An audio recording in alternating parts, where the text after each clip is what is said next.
doing. Yes, I do.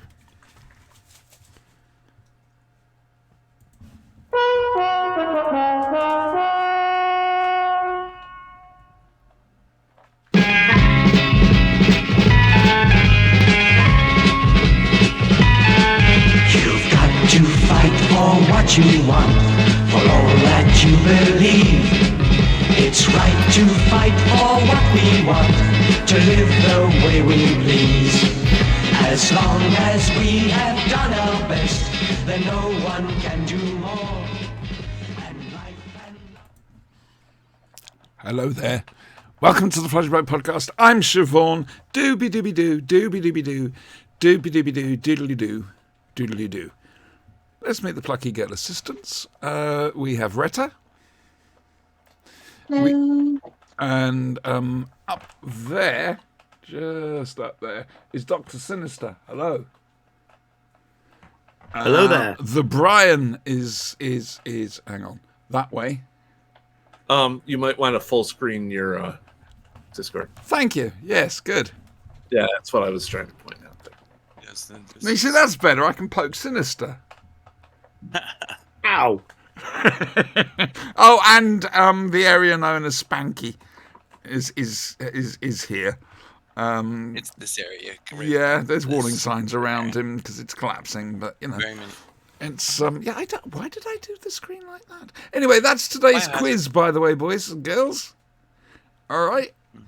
What did those song lyrics for an instrumental have to do with tonight's show?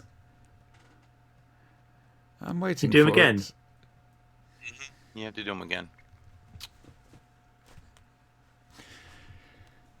Doobie doobie doo, doobie doobie doo, doobie doobie doo, doobie doo boo, doobie doo doo. I know this one. I sit back So do I. in eager anticipation. I do. I'm going I to say do too. Manos Hands of Fate. No! Where the fuck was John Hurt? He wasn't in Manos Hands of Fate. I don't know what that is, so it's definitely not. You don't know Manos? Oh, you are in for a world of hurt. I need to introduce you to Beltane Fire then, if we're going to do that. All right, Sinister, you said you had a... It's John Hurt. 1984? Yeah. 1982.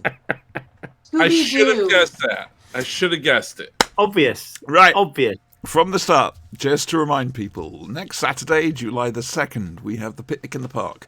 Goffs Park in Crawley, West Sussex. Not very far from the train station, 10-minute walk. And everyone's welcome. We'll probably try and put out some sort of GPS marker or something like that, so people can definitely find us. But it should be easy to get hold of us. Yeah, for example, the Americans can find us. Yes? I just have a question. Yes. If an American shows up with tea to like toss in a pond or anything, is that okay? I'm just checking. Well, If you do toss tea into a pond, we will be obliged to drink it. Okay, and hopefully we'll have a nice day for it. quite frankly. I'll bring some. I mean, some we of that might tut a little bit, Just a little. but just a Well, little. hopefully it'll be Okay. hot enough out that it will brew the tea itself. That's the what I'm pond. saying. Exactly. Yes, yeah. What would be the British equivalent of the Americans tossing tea into Boston Harbor? What would be the British equivalent? What could we do to you that would be just as bad? Oh, I think it's already Nuking been the done. Supreme Court. Vietnam food, Sorry. Vietnamese food. Nuking the Supreme Court. Please. Yes. You- Right, well, we'll come to that in a sounds like second. Hang on. positive thing. Let me finish this bit off first, and we will. I hate to say it, come to that. Yes, so please join us July the 2nd, 1 p.m. onwards, Goss Park, Crawley, West Sussex. With luck, there's no train strikes this time round, and everybody's welcome. All right, you'll be made more than welcome. You got to bring your own food and weak lemon drink. But aside from that, yes. Everybody's welcome except you. You know who you are. You're watching now. Right. You're not welcome. No, that's We're true. looking at you. Yeah. We are. know who you are. Yeah. Okay, I won't come. And if you're a None of your Nazi, shit this year. if you're a Nazi, you can come, but expect to go home in an ambulance. Okay. Right.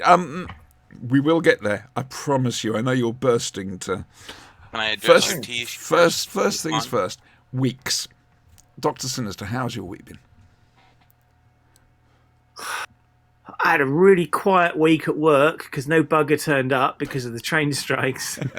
I work with a lot of people who come from up north in Halifax, and they didn't come north. down because of the trains. And the roads were really quiet, and I actually had quite a pleasant week, to be honest. Sat mostly on my own. I envy you. Lovely. I don't This envy you. week- I do the same thing myself. But, I know what it's like. This is good shit. Yeah, I had a visit from you during the week, which was nice. Oh yes, I did visit, You and did? of course, there are intense preparation. I apologise if you can hear carpenters and welders Yeah, in the background. I was going to They're say. assembling the platform, Yeah. obviously, for Leader Day tomorrow. Yes. Yep. Silly question. Military parade, or are you going to be a bit more subtle considering world events? Well, it's always a military parade. Oh, we right, don't okay. we don't do subtlety. Hang on. Yes, you do. You obviously do subtlety, because Retta is looking bewildered. Then It's rhetoric, not Leader a Day true follower. tomorrow. It's his birthday. Happy birthday, right? Happy Well- pre-leader day. Well, I knew it was. Happy I was knew it was his birthday, but I just followed the Accords of the Holy Hobo. There you have it. Well, that's just like your opinion, man. You know, it's yeah. Oh, by the way, Brian, if you want to see how I'm going to conduct your wedding to Jess, watch the Umbrella Academy. I think it's episode 8. I haven't started it yet. No.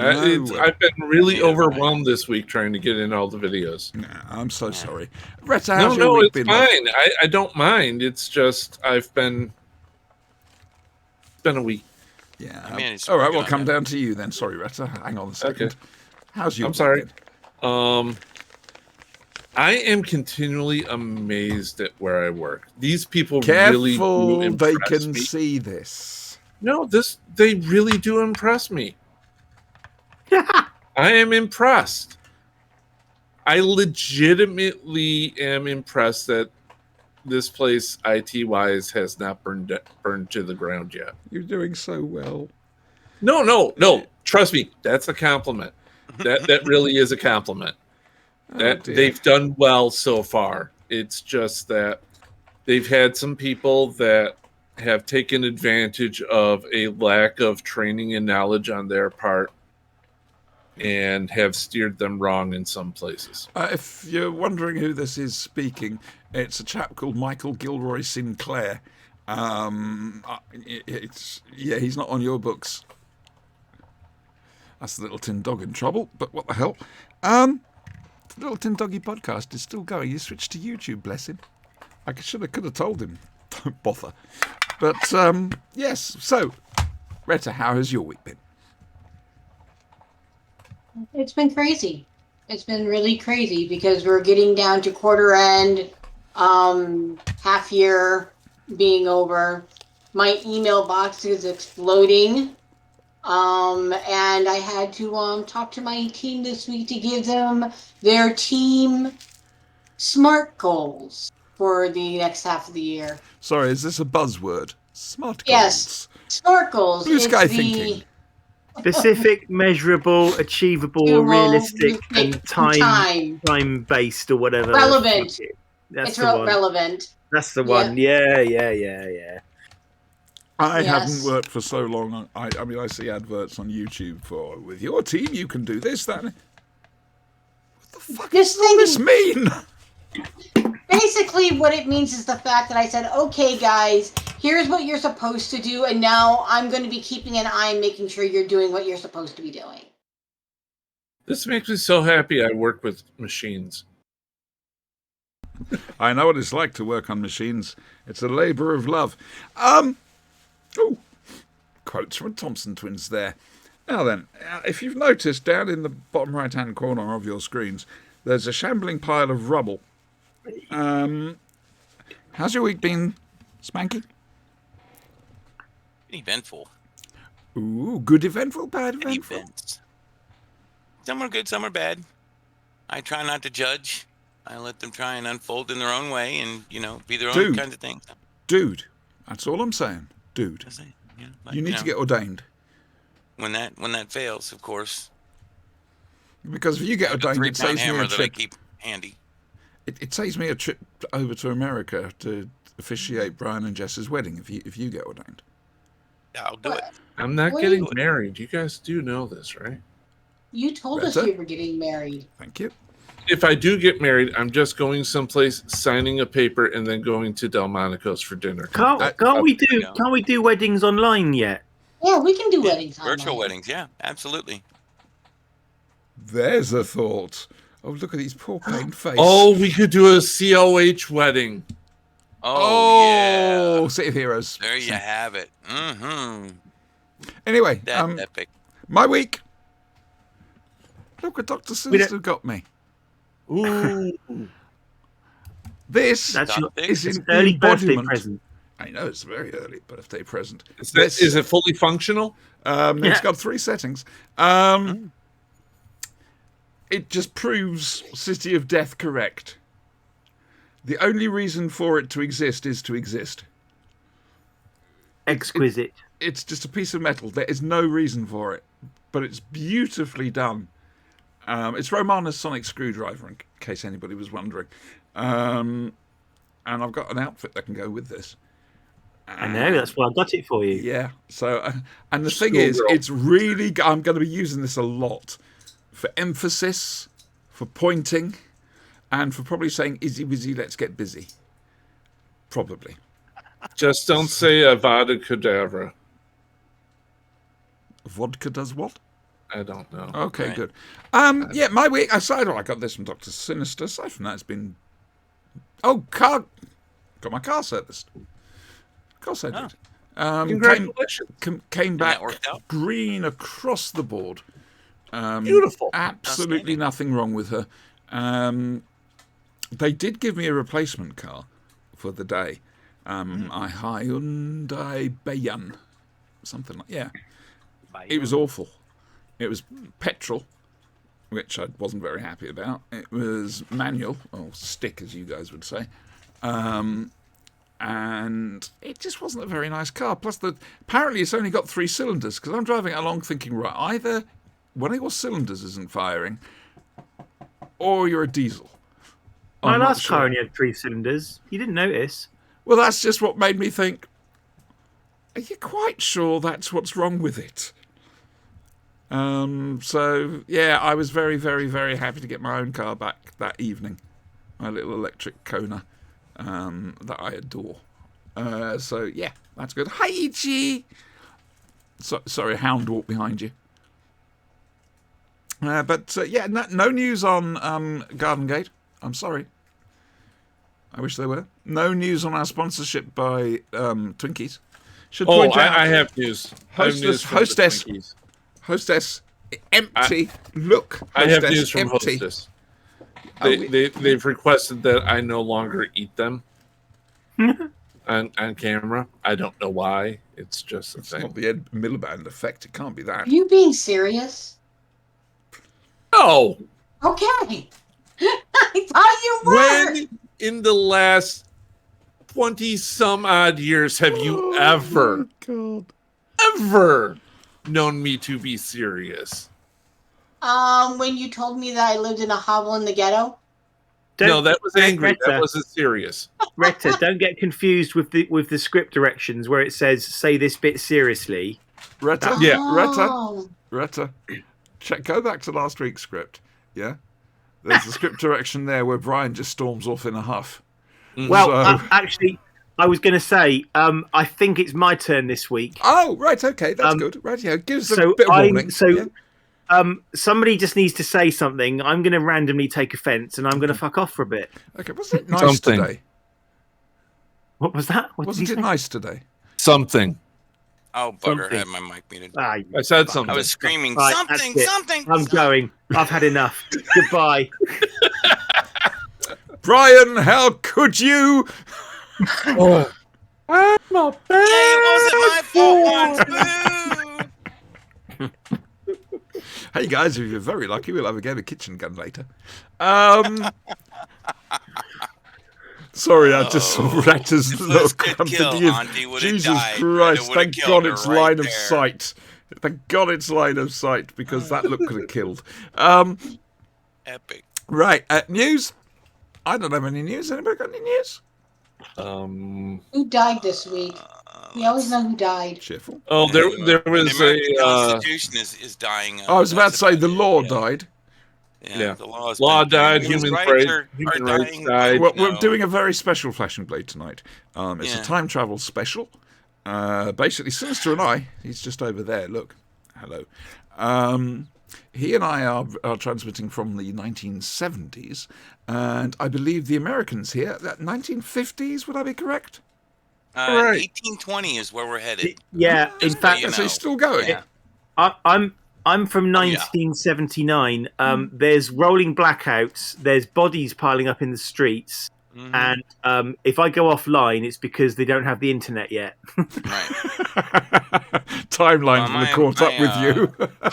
My belief is since they've just done Roe v. Wade, what's next will be first Like- women's rights. They'll lose the right to vote. Then, of course, the 13th Amendment is next. No, and- It'll that's be gonna gay be rights. last. Gay marriage and gay rights will be next. Yeah. Yep, it's going to That'll be go gay with women's rights, rights. trans rights. Then, No interracial marriage, none of that. yeah, Then 13th Amendment out, slavery in, and we're back to 1820, right? I just love it that they're throwing everything back to the 1950s when Judge Clarence Thomas couldn't even legally marry his wife. Yes, exactly. I did see that pointed out. Why? Oh, Was yeah, the- no, no, Well, he Judge, is- Judge Clarence is black. His wife is white. Okay. He's white, right? So Yeah. he really has, and that's the problem with these incredibly short-sighted individuals. They're laser focused on their totally fascist goals and don't see how these things can be used Well, your against them. Supreme Court is utterly broken. Currently, It's yes. just an extension broken of by political Trump. parties. Yeah, Yes. no, it is not. It is an extension of a faction of the extreme Christian right. They are not Republicans. They are extreme Christian right conservatives. Good scratching thing. So, that's where they're coming from. They want the Bible back in government. They want, Well, I horse thought you outlaw. had They the really separation of church and state was in You your never had constitution. No, to. they just just did. They just jammed the church back into the state by forcing New York State to pay for religious schools for students. I'm just saying yeah. that Margaret Atwood was not supposed to be a manual. It was not, but apparently here we are. We're heading towards the Handmaiden's Tale. Welcome Something to like Gilead. that, yeah. So Well, I'm very, very sorry for the amount of people this is going to hurt and possibly kill. Yeah. Sinister, Yeah. I think I'm echoing back on you a little. Just a little. Yeah, that's the problem with things like this. It's one thing I to have should have religious... worn red today. One thing to turn around and say, it's all right. We're pro-life. Okay? You can't have an abortion till, that child needs to be born. Once it's born, well, you're going to get no help from the state. You're going to get fuck all of this. There's a very good chance he might not make it out of second grade after being shot. Like I say, we're not in a position to argue, to say anything really, because we do. When Trump called Boris Johnson Little Trump, he wasn't bloody joking. Jesus. Yeah, It's become very apparent to most people who've watched that it's no longer pro-life, it's pro-birth. Because once the baby's born, fuck them. Tough shit. You get nothing. It's a point of principle on their part. Forget anything else. The effect, they don't, forget about the consequences. It's, what a terrible, And it's terrible the thing. height of hypocrisy when they go and start quoting the Bible. Quite so. When Quite so. they pick and choose what they follow. Quite so. Mm-hmm. Yes. Do these people have tattoos? No, Exactly. Mr. Rock wouldn't let That's them. exactly my point. They Because may have that's not allowed. shrimp, net, Yeah. different fabrics. Have they stoned their wife for not being a virgin? See, this is the thing, right? Is I am a devout atheist. I have read the Bible. I read it out of academic interest, and it's fucking terrible. Yeah. Dear. You know, Can I just 7 please- revisions that it's gone through, right? So Can I It's just point it's a out translation of a translation of a translation of a translation from one language to another based on someone's preconceived ideas about reality, and then it's translated again just for good measure. Originally, it was a history book. And conveniently edited too. It was a nice history book. It's like, this is how we started. This is where we're going. Blah blah blah. And then they started making it into a political school. Can we actually move off the religious stuff, please? You know. Please remember there is at least one person here with faith. Yes. Yeah. Well, nothing wrong with having faith. It's just the I people don't who want that misuse person it that piss us being off. Yeah. feeling picked on. Faith Sorry. is good. Hopefully That's, no very one pisses on sorry. you. That's all right. Very sorry. I should point out that you all missed my wonderful Fantasy Island joke. Oh, Where Was you it asked the if they plan? had. No, he asked if they had tattoos, and I said no. Mr. Rourke wouldn't let them. Mm-hmm. It was a brilliant Fantasy Island plan. It was. It was very good for 1979. Yeah. Mm-hmm. Thank you. I actually like the remake with Malcolm McDowell. That was dark. Yeah, but it wasn't on long enough, and it didn't expand more. Well, no, it would have done, but shit, it was dark. I just loved that extra twist they gave to it. It was really nice. Was there a newer one where it was Rourke's daughter doing everything or something? I don't know, love. That's the new one, right? I It's want his to know now. granddaughter. Yeah, I could swear that there's a newer one than the Malcolm McDowell one. Okay. There is a new one out now, and it's got that one Hispanic actress in it, and she's like Rourke's granddaughter or something, and she's running the show. It's Fair very enough. woke. May I turn round now? And If you to must. Dr. Sinister just there. Hello. Dr. Sinister, would you like to give us your report, please, on Obi-Wan Kenobi? yeah. All right, then. Sit back, folks, because you're going to enjoy this. Wait, do we need a spoiler warning? No, it's Kenobi. No, to be honest with you, it's all over. It's everywhere. You can't really miss it. True. Unfortunately, with the Star Wars TV shows, it's something you have to watch the day it comes out. Otherwise, people just ruin it for you. I mean, That's true. I came home Wednesday and said to my wife, we've got to watch this immediately because I can't go on social media until I've watched it because I know what will happen. Cat's house. Yes, yay! There's the only fan shot. So the thing is, Star Wars under Disney has been somewhat rocky, to say the least. I've seen The Force Awakens twice. I watched The Last Jedi once, and I've never watched The Rise of Skywalker. However, I loved Rogue One. I thought Rogue One was utterly brilliant. I thought it was the best Star Wars film, which is ironic because it's the least Star Wars film, if you get my drift. It emphasises the war in Star Wars. Exactly. It's a bit like Skyfall for Bond. Very atypical, but... And most of The Mandalorian is excellent. Book of Boba Fett stumbled a bit, but it was okay. But Obi-Wan Kenobi was just absolutely sublime. I mean, it started off a bit dodgy. So I've always had. So I watched Star Wars when I was 6 when it came out. My mum took me to the cinema. She'd already seen it, and I almost immediately had this connection with Luke Skywalker because my father died when I was very young, and I kind of had this connection with Luke. He didn't know his dad. I didn't know my dad, and it was kind of strange. Also, it helped that we had the same, initial S. Anyway, I later started identifying more with Vader, to be honest with you, because You surprised me. I was very angry as a young person, and in fact, up to a few years ago, I was a very angry person. I remember. I can still. It's you have. I find You're a way very of good at angry shouting when you need to. Say normally Yeah. inanimate objects.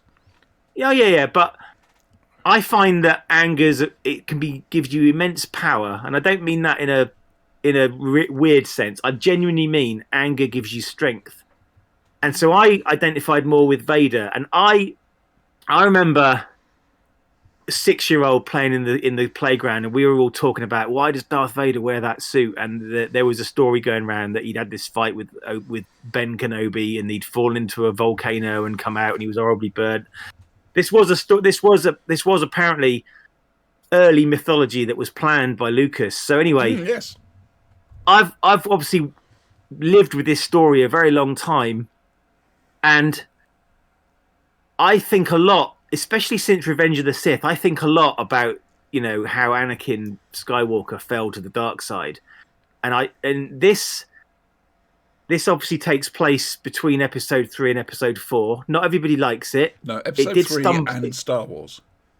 Yeah, it did stumble a bit to start with. There are some logical discrepancies in there, but in Episode 5, we got to see Vader totally owning another Force sensitive, one of the Inquisitors, without even drawing his own lightsaber.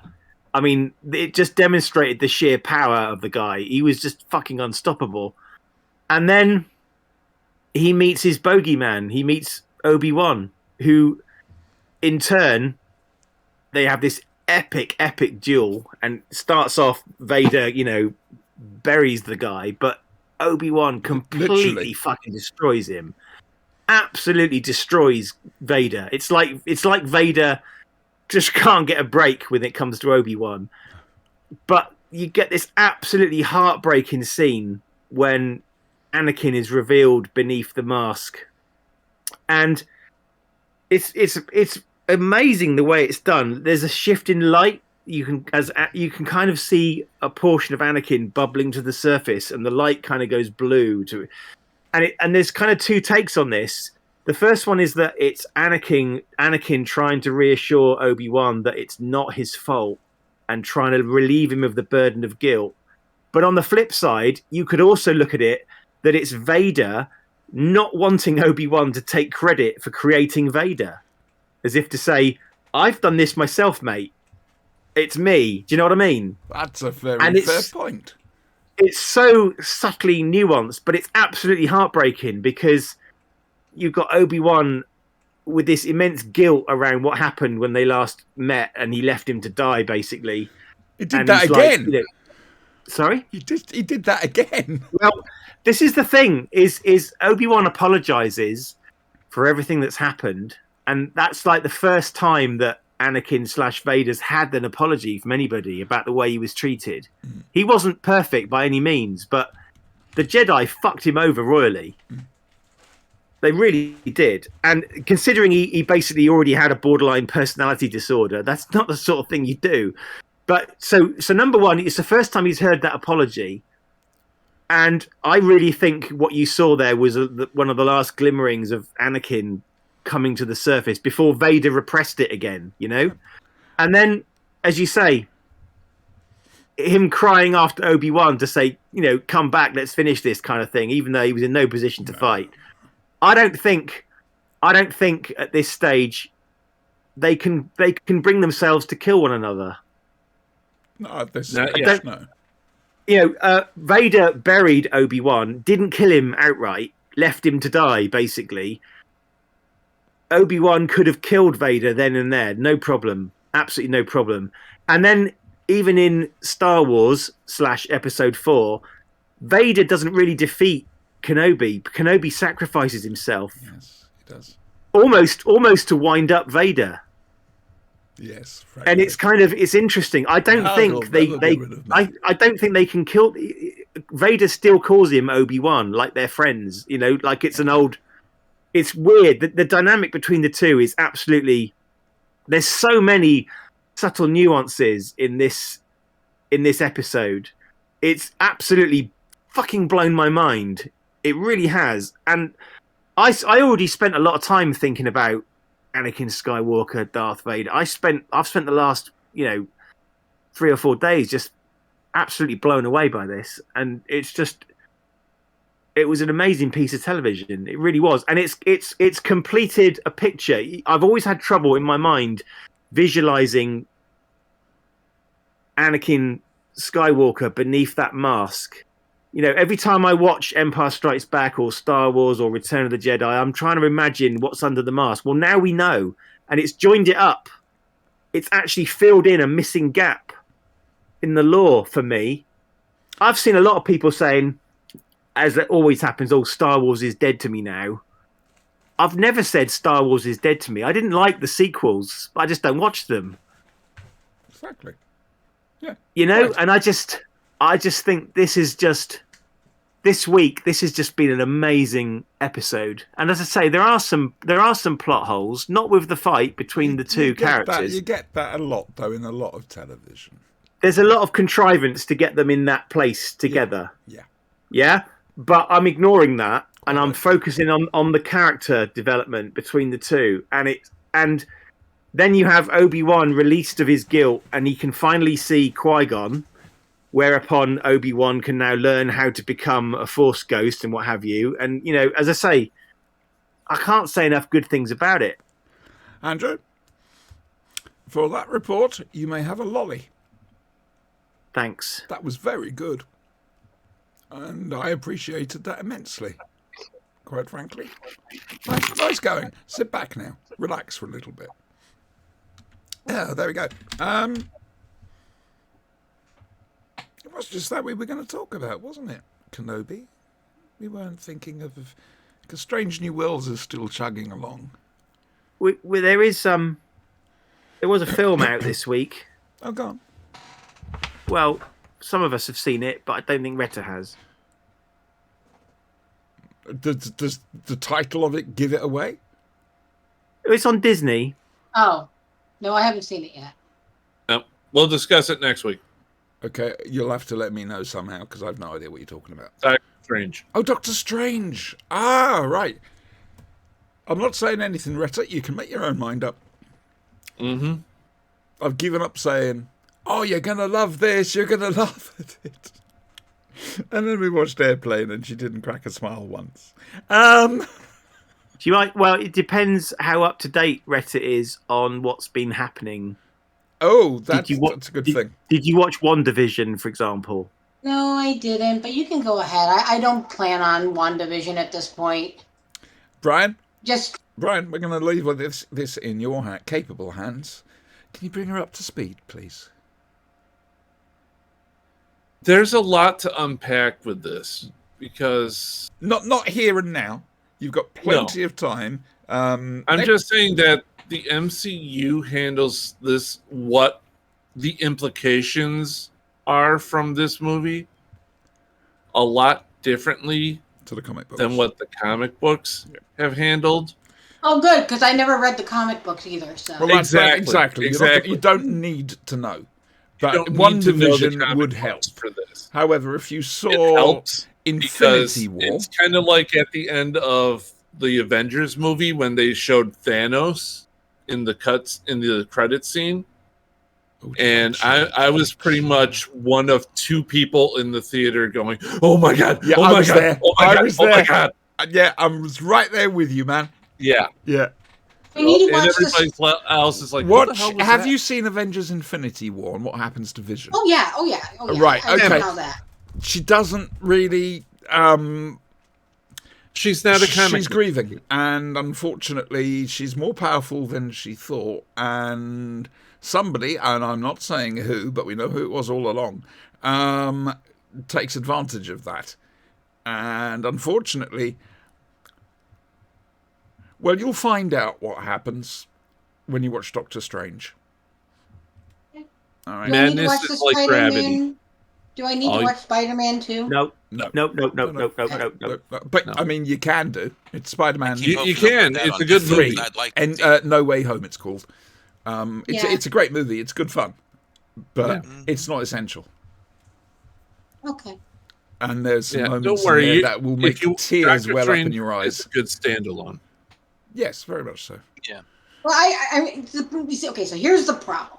It's the fact trying to get my husband, because I like to watch these types of things with my husband, to get my husband to be in the mood to watch the movies with me is Hang on, a hang little on. challenge. It's the certificate's too high for him, isn't it? No, it's Are you not. sure? Okay. I'm sure. He's not old enough Thank to you play for- our Fisher Price MMO, so Never I gonna am- live that one down, Brent. no, Brent, never. Brent's not even watching, so he's Keep not that even forever, hearing you. Brent. And Oh, he that's doesn't even really better. care. Yeah, that's great. We could say what that. That's Get even away with better. it. You guys do realize I tell him everything. Yeah, that's cool. Yeah, What's go he going to ahead. do? Is he going to come over and get me? Is he? Because if he I don't does, know. I'll just sit there and go, you can't hit me. I'm an elderly woman who's disabled wearing glasses. In a walker. Yeah. So No, it would be a waste of time. He's not the physical kind. Don't worry about it. No. He doesn't use physical violence. He's more of a geeky kind of I'll hack into you and destroy you type deal. Oh, There you go. someone of use. Yes. Not that he has ever really hacked into No, me, but I think he could. never at all. Never. Hang on a second. I'm just having a quick look at our chat lists. Lizzie-Beth is back again. Sophia Fox 21, hello. Zombie Wolf still there. Another TV viewer, hello. Alien Gathering, hello. Danking Around, oh, that's a good name. I like that. Yes, hello everyone. Do feel free to say hello in chat. 420 there about W Alien Gathering, right? Bunch of people. Rightio. Well, that's roughly all the wiffle waffle. So, that's good. Shall we do what we came here for? Nah. We come here for. Do we have to? Yes, we have to, Spanky. I thought we were. suppose Well, we we're should sort then. of doing Yeah. it. And now, from the world of BBC Television's Doctor Who, it's Doctor Who.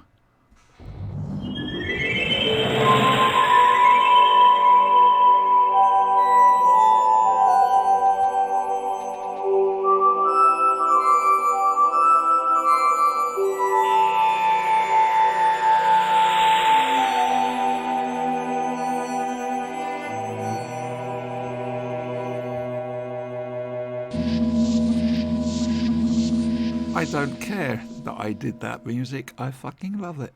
It's bloody beautiful. So, It's quite haunting. I'd never heard it until I started doing the technical stuff for the show. yeah, it's... I hit gold with that one. Right. Dooby-dooby-doo, dooby-dooby-doo. Dooby-dooby-doo, dooby-doo, dooby-doo. Anyone?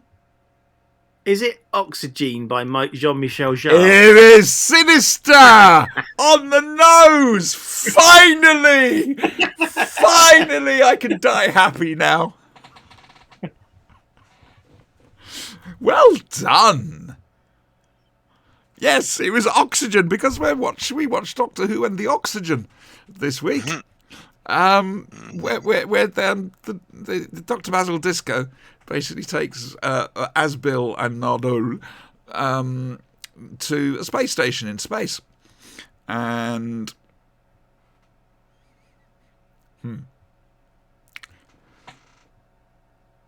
it's called Oxygen for a reason. What we see here is almost the ultimate form of capitalism, where basically, as long as you're profitable to the company, you're allowed an air supply on board the space station hanging silently in space. Anyone can get me work out where that quote's from, I'll be impressed. There are some horrible moments in it. There are some amazing moments in it. And the ending is chilling. Right, who would like to go first on this, please? Oh, good. Don't make me toss a four-sided coin. You must. Do you need to be excused? Do you need the toilet, Gordon? I was going to volunteer to throw myself on the sword for this one. Oh, do, please, go. Go, make a squelch noise. Oh, lovely. This is an honorable death. Ah, my dreams have Death come to true. Ming. Tling. I even got that. If only we had a spaceship to impale him on, right? It's going to be a long evening. It's going to be a long evening. A lot of corporate greed in this episode. Yeah, like I say, capitalism to its extreme. Because you have to buy the oxygen on the space station from the corporation. And the suits can act, the spacesuits that you have to wear because there is hardly no life support on the space station, can act upon their own. Yeah, they can act independently, can't they? All they need is, a frame in them, usually. Yeah, that's fair. Do you think the points were I really pertinent? didn't like this one. Now, when you say you didn't like it, I why? didn't like the theme of it. Right, it was okay. a little forgettable. Because I actually okay. just had to look to remind myself what this episode was. Wow. Okay. Interesting. I'm quite sorry about that. Yeah, it wasn't a memorable episode, but it's a setup. It's not even a bad episode, but it's more forgettable. If I'm watching it, I'm entertained by it. I get but you. As soon as it's off, forget it. I get you. I totally get you. I understand what you're saying. Yeah, that's the plot of the evil corporation. Yeah. Okay. How pertinent do you think that is? Oh, it's very pertinent. However, hasn't this been done to death already? Well, sort of. I mean, you can basically... It's starting to happen now, obviously not with oxygen, but companies, for example, if you work as a delivery driver for them, you have to rent the vehicle off I'm them. not even thinking real world with this. I'm thinking it's been done before in Doctor Who. Constantly. Oh, please give me some Flash? examples. The Flesh. The Rebel Flesh, okay. The Rebel Flesh. Yeah. Let's go back to Colin. No, not Colin. Hang on, Colin Baker. Yeah. Oh, thank fuck. Yeah, Let's go back to Colin Baker. we like Colin Baker. What was one of his main nemesis? Nemesis. Syl. Nemesis. Yeah. The Sounds like a alien Murloc. businessman who didn't give a crap about people. Yeah. No, you're right. It's a running theme. We get it. It's It has funny. been done. It unfortunately is a running theme in real world. It's very interesting you say this, because you would think criticism of capitalism, and like you say, it goes back through the series, you'd think that's a left-wing thing, wouldn't you? Yet there are right-wing Doctor Who fans, some of them quite well known. And I'm trying to... I went up to one of them, a few years ago now, and I said, how can you be right-wing watching Doctor Who and being such a... He says, well, there are right-wing standards in it. And it was... Really? I can't see it myself, but if there is a right-winger who wants to come on here and explain the right-wing side of Doctor Who, you Please will do be, it when I'm not here. you'll be welcomed. All right, but we're not going to get into any arguments. Beware. I used to be rabidly right wing. You did. In fact, can I tell the general public this? Oh God. I don't know what you're going to say, but go on. He used to vote Tory. I didn't just used to vote Tory. I used to organise campaigns and distribute leaflets and control people and do elections and things in my local area. Similar to me for Labour. You had drank not just the Kool-Aid, but went back for seconds, man. Yeah, they wanted me to stand for local council, but at the time, my views were slightly to the right of Genghis Khan. You'd be welcome in the modern day Conservative Party. This is during your aforementioned angry period? Yeah. Oh, dear me. I was very, very angry. And actually, I'm not a member of any party anymore. I'm a floater as well. Don't worry. I mean, I don't go anywhere near Tories, anything right wing, but it's a case of I'm looking at the left wing, thinking, where do I put my vote?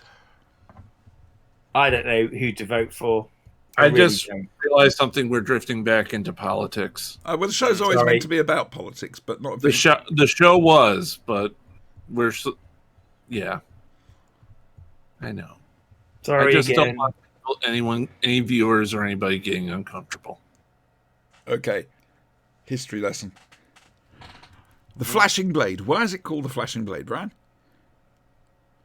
And wipe because those that's thoughts the name out you of your selected. mind. Oh, very good. Very good. Nice answer. I like that answer. No. Have you listened to the lyrics of the Flash? No, I have. I have. I get it and everything. Yeah. It's that it's always been a political show. You've seen my Facebook page. Yep. You can just send them know on how to me. flame throwing I can get. Please. Not today. All I'm going to say, my love, is point them in my direction. I will. Right, I will. It's you know I can spew the flamethrowers like a dragon's breath from hell. You do very well. I'm I'm very impressed that you don't block these people or defriend these people. It's very, very compassionate of you. Frankly. Yes. Let me just say before we get off the political topic that one thing, and it's a horrible thing, the one thing I've learned about politics, and especially in today's world, is the fact that I learned not to say anything about what my real opinions are, because the current America has gotten me paranoid to the fact that I'm afraid that if I say what my true opinions are, something bad could happen to me someday. Yes, I could understand that. However, the Jewish faith has an interesting thing. If you're silent, you're basically as good as the murderer yourself. Yeah. This is why I do my... It's a personal decision, a personal struggle, quite frankly. I mean, I fell out horribly with my mum over Brexit. Hang on, one at a time, please. Brian first. Sorry. Oh, I'm sorry. This is why I have my Facebook structured as I do. Okay. I wish I'd done that. I don't have any trouble from anyone. It's weird. I don't. No, but when I was unemployed a couple of years ago because my contract got cancelled because of COVID, did have in the back of my mind, I was thinking, if anyone looks me up on social media, they're going to think I'm fucking nuts. Yeah, but we can see through that. That's the joy of it. Retta, what did you make of this? Oxygen, part 4. Were you done, Papa? Oh, yeah. Okay. I know that it was a setup. I had forgotten about this episode, honestly, until I watched it again. But in some ways, it's actually, though it's a forgettable episode, it's actually an important episode because, Bill is just starting to see what it is really like being with the doctor. Mm-hmm. And I find that she's more of a normal person than a lot of the people that he's had traveling with him. That's a good. Because a lot of people that are traveling with, are, okay, this is great. All right, yeah, going out of space and everything like that. Let's go get the bad guys. And she's like, no, we should go back to the TARDIS. And when the doctor goes to her at the very beginning of the episode, and they land on the station there, and he pretty much tells her, look, if you don't do anything, then you're as bad as what's ever happening here, or something along those lines. I can't remember exactly how he put it, but I remember her. Yeah, both Nardole and her are looking at each other like, okay, I guess he has a point. But they had the right idea about getting out of there, and everything that she went through. I can't believe she's so forgiving to him now. The fact that essentially she kind of died. She almost died once, then she kind of died again because he just left her there. Now, granted, he had this great big plan involved, but you know what? She's just been like this normal person along for the ride, and she's just kind of like, this is insane. What gets me is she comes back for more afterwards. Exactly. It's like a moth to the flame. Yeah, that's very good. Kind of like Clara. Very good. Yes, to a certain extent. She's getting I addicted don't to think. Yeah, I don't think Bill is as excited about it. But there's still, like you say, there's the addiction there. I think that's his what do you call it? His qualification for a sidekick or companion, right? They have to be sort of a glutton for punishment. So that's the doctor's move. That's the doctor's move, right? That's the doctor's move. Hey girl, do you like being punished? Come along with me. I got a box that's bigger. Hey girl, all space and time. Yeah. Got a box, yeah. Yeah. Did you That's enjoy what I it? thought of it. Oh, did you I enjoy it? did enjoy it, you know? I mean, again, I had forgotten completely about it until we watched it this week, and I was like, oh yeah, I remember this.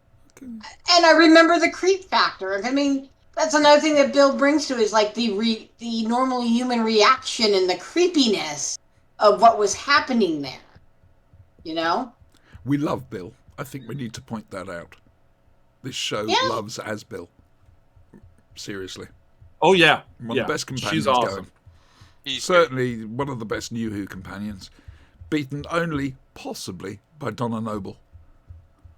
I still need to watch that. I have not watched the Tennant series with Donna Noble. Oh, I have if not. you get a chance, my love, do. It's actually really good. And Catherine Tate is amazing.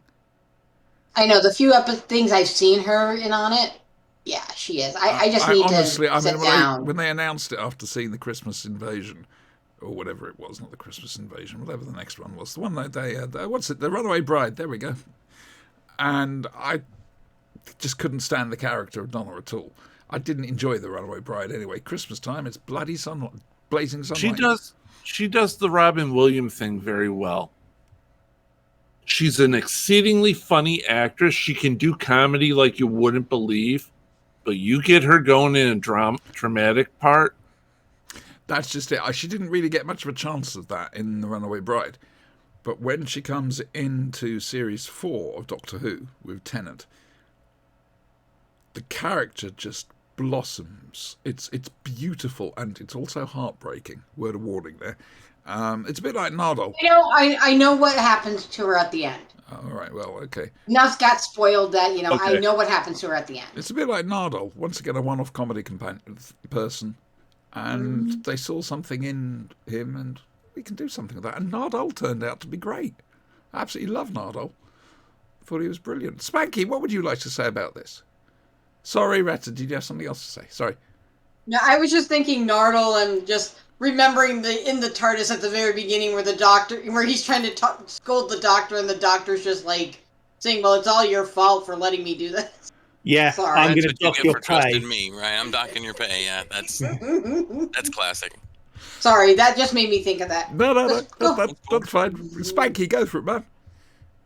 I like Bill again, and it was funny where they had the sort of reverse racism kind of moment with the blue guy or whatever. That's racist, isn't it? She's like, you know, that'd be really funny where I'm from, and why is that? And like that was kind of cool. I think the harkening back to the really old sci-fi trope, because at its heart, Doctor Who really is a classic sci-fi kind of show, right? Yeah, that's fair. And the real message of a lot of classic science fiction is, you know, whatever monster there may be under the bed, it's nowhere near as bad as we are. The humanity is always the worst enemy or villain or whatever, like in a lot of these classic sci-fi things. You know what I'm saying? We're always It's the biggest nearly villains. always the time. Even Deep Space Nine made that point where Quark basically right. lectures Cisco. So, you know, they pulled that out kind of successfully in this, in showing, you know, and that it happened to be like topically correct for today's kind of political climate and business climate is even, you know, that was just kind of funny, a funny chance, but that would probably be just as accurate, you know, 20 years ago as 20 years from now. So, you know, that's give or take however you might like it, but I thought that was... Wasn't there a businessman, quite a prominent businessman, who says people don't actually have a right to breathe? Oxygen shouldn't be a right. It's The never been... president of Nestle said that there's not an actual human right to fresh and clean water, and he wanted to privatize. I remember. And Nestle Water. are a very, very, very naughty company. We do not like Nestle's Nestle. a scummy company. Yeah. Yeah, fuck you, Nestle. Go on, do something about it. Come on. It's okay. I'm not going to have a Nestle's product. My name is at Michael all. Gilroy Silk. Sinclair. Sorry, little tin dog. Anyhow, so I thought that was a really good use of those classic sci-fi elements, because in a show that's run this long, you're going to have difficulty coming up with new ideas for scripts. You may have different ideas for villains, but you're gonna reuse a lot of the same tropes. So I thought they did it, and they did it effectively this time, and I thought it was you can tell when the writers for the show are like really pressed, and sometimes they're just kind of phoning it in, and sometimes they crush it. I thought this time it was just one where they did a really effective job of working with their I guess limited resources, and to the best of their ability, and made it a classic sci-fi episode, basically, rather than something more new or groundbreaking or something wasn't. It was the core essence of what Doctor Who is. So Okay. that's Did you why I get like it. any Romero vibes off this? A little bit. Excuse me, please. A little bit, yeah. I thought I was going to say something about that because, it was to harken to some of those Romero movies. Was the one about the mom and dad aliens that like to kill people? It reminded me of that a little bit, even though it didn't have that kind of thing. But, with the black kid in there and the way he was reacting to everything, that's Bill. Right there. Where all this is going around, he's going, what the hell? That's why I like Bill right there. The ultimate sort of straight man, right? In an impossible situation, an impossible world, and yet somehow still pulls it off. That's Bill's quality. That's why Bill is great. We love Bill. Sinister, anything to say? Anything to add? I'm going to chime in with the Bill is great chorus. Hey! I loved Bill ever since. I think I remember even putting something online about it. After the first episode when it was first shown, I just instantly I thought she was brilliant. The thing about Bill is, and I'm not necessarily knocking other companions for this, but when you've got Rose going to the doctor going, "Oh, I love this. This is brilliant," and then you've got Clara, who's all Clara. I'm sorry, Jenna Coleman. I could always tell she was acting. I right? do know what you're saying. There's been nothing at least one doctor. There's nothing natural about what she does. Bill Pearl Mackie, she's natural. She's a natural actress. Yes. And Bill, the character, like somebody said earlier, she sees a bit of danger. She wants to go back to the TARDIS. That's what I do because that's the sensible thing, right? And she doesn't expect things. Like I got to the point where Rose and Clara were expecting things to be handed to them on a plate. Bill isn't like that. She's so grateful for anything that the doctor gives her or shows her. She's just a normal person. Going on to this episode. Oh yeah, I don't remember this episode at all. No, I think I've only seen it the once. I didn't remember it at all. I don't even know what's in the vault. I can't remember. Oh, you find out next week, right? Yeah, I can't. I literally you cannot won't remember. find out next week. You will not find out next week. So, the question I have is: the company employs people, and they have to buy oxygen, and when they're non-productive, the company basically gets rid of them. Those suits were shown to be working autonomously. They were. So therefore, they had problem-solving skills because they had cameras. Why do you need the people? Thank you. Yeah. No, totally with you on that. Did you enjoy it though? Oh yeah, it was good. I did think the denouement when the doctor basically leaves Bill to be caught by the zombie people, the suits, and then it gabbles away very quickly. And I think it's not until he repeated it later on that I actually realised what he said, that the suit was low on power, so it didn't kill her. I had to wait for that to be explained again because it was explained so quickly, and I was watching with Mrs. S, and I didn't want to rewind, and I was like, what? I don't understand how she's got out of this. And then he said later on, he said again the suit was low on power, and I just thought sometimes these things are a bit rushed in modern Doctor Who. And of course, we had a cliffhanger that wasn't a cliffhanger Per in se. the story. No. A cliffhanger, A character cliffhanger. an arc, if you will. No. Mm. The heck you say? Because next The week heck? is Extremis. No, not Extremis. Yeah, Extremis. Which is one of my personal favourites. So I can't wait to go back and watch that again. Yeah. So what are we talking about? General sort of okay thumbs up. It's fine. Yeah. I liked it. While you're watching it, it's a thumbs up. Yeah. After that, Afterward, you've it's forgotten just- exactly what you've done. It's gone. Yeah. Okay. All right then. Right then. You three can sit back for a little bit. Spanky and I are doing shit. Oh yes. Right then. So Tom Baker week, yay! Oh,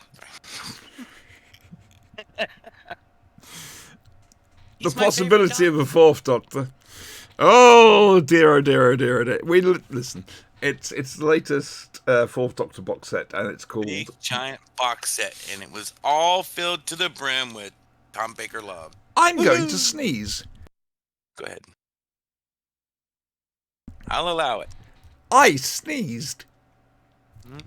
That was not a very good effort. Yeah. I have to admit, I was a little bit surprised about the amount that was in this box set. There are 3 stories. 2 4-parters and a 2-parter. And I've got to admit, I didn't realise it was a bit of a 10 workload. stories in there. It was great. The first one, The Dreams of Avarice. That's a Guy Adams one. Now then, Spanky, I don't think you've met the 11 yet, have you? I'm aware of the 11, but the 9 I hadn't seen before, Okay. and I like the 9. The 9 is avaricious to extremis. I love the idea of a klepto time traveler. Yeah. You know, I just think with a TARDIS, that's what I would be if I had a TARDIS. I would go across the universe just stealing shit. I would. I mean, with him, it's definitely psychological. It's mine. Yeah. Everything is mine. I don't mind just what can I get away with, Yeah. you know, and how much cool crap can I just have in this big ass interdimensional space that's essentially infinite to my purposes, and you know, or like one, you know, space where I can just put all the cool crap I found in the universe. Boom. And I would invite all my friends by and go, look at all the cool crap Don't I touch found in it. the universe. Y'all want to go get some more cool crap, right? Like, and that would be how companions happen. Like, let's go get more cool crap, and like that would be. It would just be that kind of thing, and I'm sure it would get me killed in some horrific fashion, right? But it would be a great ride on the way. So yeah, I'm wondering if it's the first time we've seen the 9. I mean, the 11, Mark Bonner as the 11 is absolutely brilliant, but the 9, great creation. all the voices dig in the head Yeah, and stuff yeah. because of the regeneration sickness thing. I It's think we've just seen awesome. the 9, the 11, and the 12. I'm not certain, though. So here's a question: when a Yeah. Time Lord gets regeneration sickness, does that stick with him through other regenerations? Like, is it permanent, or can they get away out of it or something later? Or Well, do they ever get cured from it? or what? I do seem to remember an 11 story, but ostensibly it was him trying to sort out his self, but instead he wanted to basically decant his personalities into other bodies. Let's put it this way: in this particular instance, it's complete lifespan, basically. You know, the 2 had the 1 in there with him. Every time you regenerate, you get another one. Boom. It's been postulated that's why some of the older Time Lords are the ones that go nuts. Right.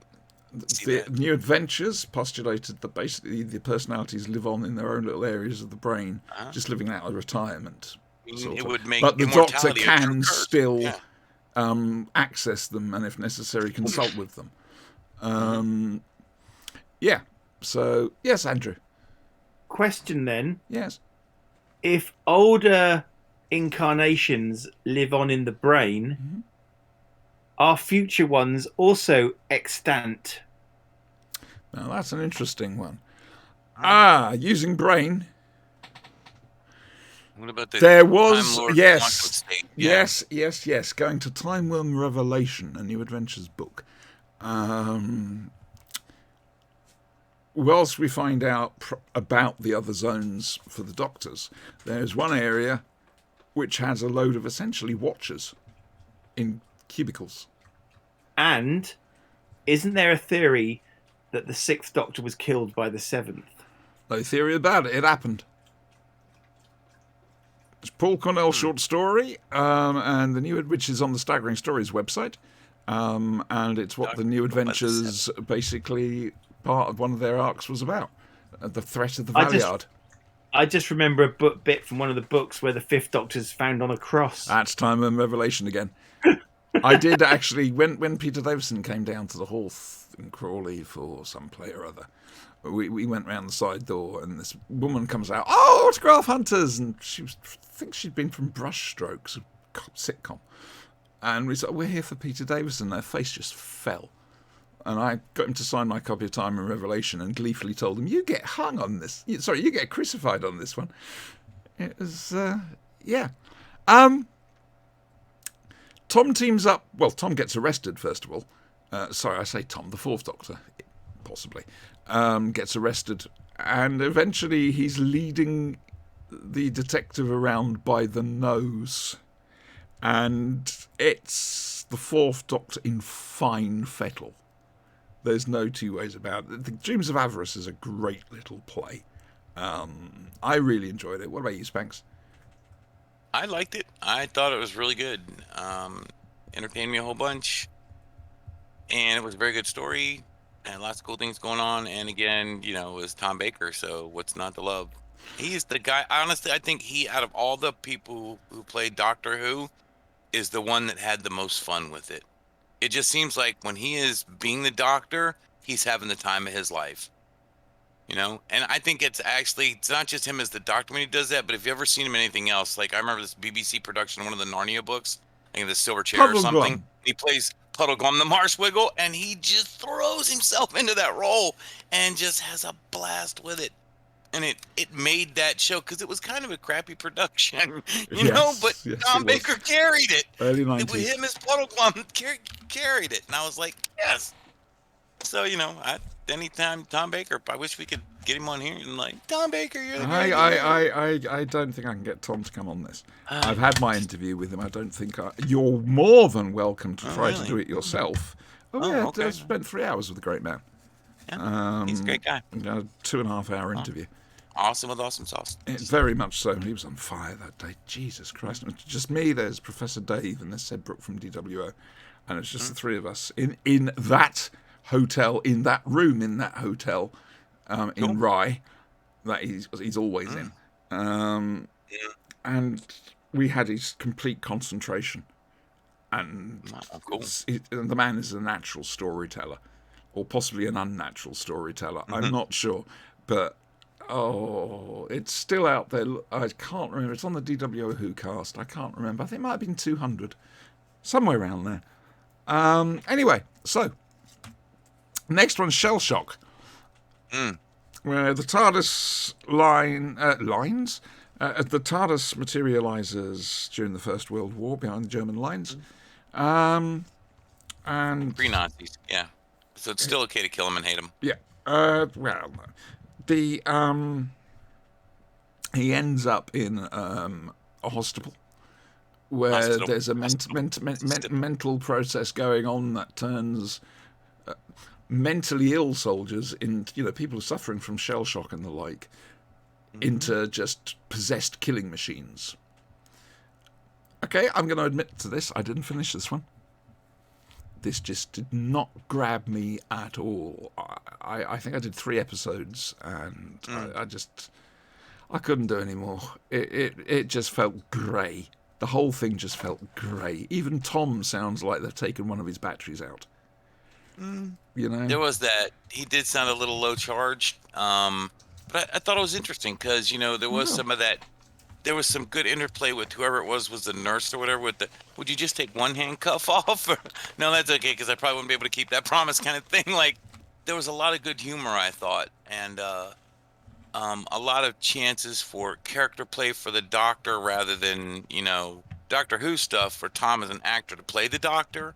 I thought that I mean, obviously it's like a radio play, so he's got to do a lot of that anyway. But I thought it was more. Can I just... you get to see him being the character rather than the show being the show. You know what I mean? Can I just point something out? I'm not sure how aware of this you are. You probably are aware of it, but a little bit of context in this respect. Tom's heading towards 90 years old. Mm-hmm. He's getting on. And he still sounds fresh as a daisy. Absolutely remarkable. He doesn't sound like he did back in the day, not quite, but he sounds close enough that you have a lot of that is the character decision. That it's great. No, I'm saying it wasn't detrimental in any way. It's all beneficial, I think, as the character grows. Right? It worked for me. And in the new medium, I'm okay with it. Okay, so the last play is Peak Season by Elizabeth Miles. Hello, Elizabeth. If that is actually still you in chat, please say hello, sweetheart, if it is you. Because you're going to like this. You're really going to like this. Right then. Mervyn Peake is telling a story to Arthur Conan Doyle about a visitor he has, a madman with a very long scarf, who has a box that's bigger on the inside than the outside, and takes him to this weird city. Better point out something here. Just a couple of little connections. They're not important, but first of all, Mervyn Peake is the author of Gormenghast. Yes. And I was so thrilled they brought him in. Absolutely wonderful. I can't remember if it's a series of books or it's just one big book. I think I've got it in just with one big book. It's a 4-book trilogy, as a matter of fact. And the BBC did a great adaptation of it back in the 90s. I think it was the 90s. There was it Titus. Yep. Titus Grown, I think is basically what they did. Steer Pike and whatever. And Lungbarrow, which was the final Seventh Doctor New Adventure, which was what Ghostlight started out as. They said, oops, no, it's going to go too far. So they pulled it back and turned it into Ghostlight. But Lungbarrow is based on Gormenghast, the house. It's... Oh, yeah. So there's links there. For some reason, that they've landed somewhere and there's an explosion, and they both find themselves working as cartoonists for a local paper. Obviously, they have to find out what's going on. What does that involve? Well, for the Doctor, getting locked up and brought to see the big person. It just hasn't worked this time. He keeps trying to get locked up and it doesn't work. That's not actually played out, but it's referenced. It's just, yeah, all right. Mervyn Peake is treated very well in this, I thought. Very proactive. And it allowed Tom's Doctor to just be a little bit different, a little bit more subtle. And I appreciated that. Sometimes you do need a strong character opposite Tom. And Mervyn Peake certainly was played brilliantly. I should point out, by the way, David Holt played Mervyn Peake, she said, going to the Big Finish website. I'm not going to try and pretend that one. And John Heffernan played the Nine. I really enjoyed that. I thought that was bloody brilliant, quite frankly. Like I say, it just allowed...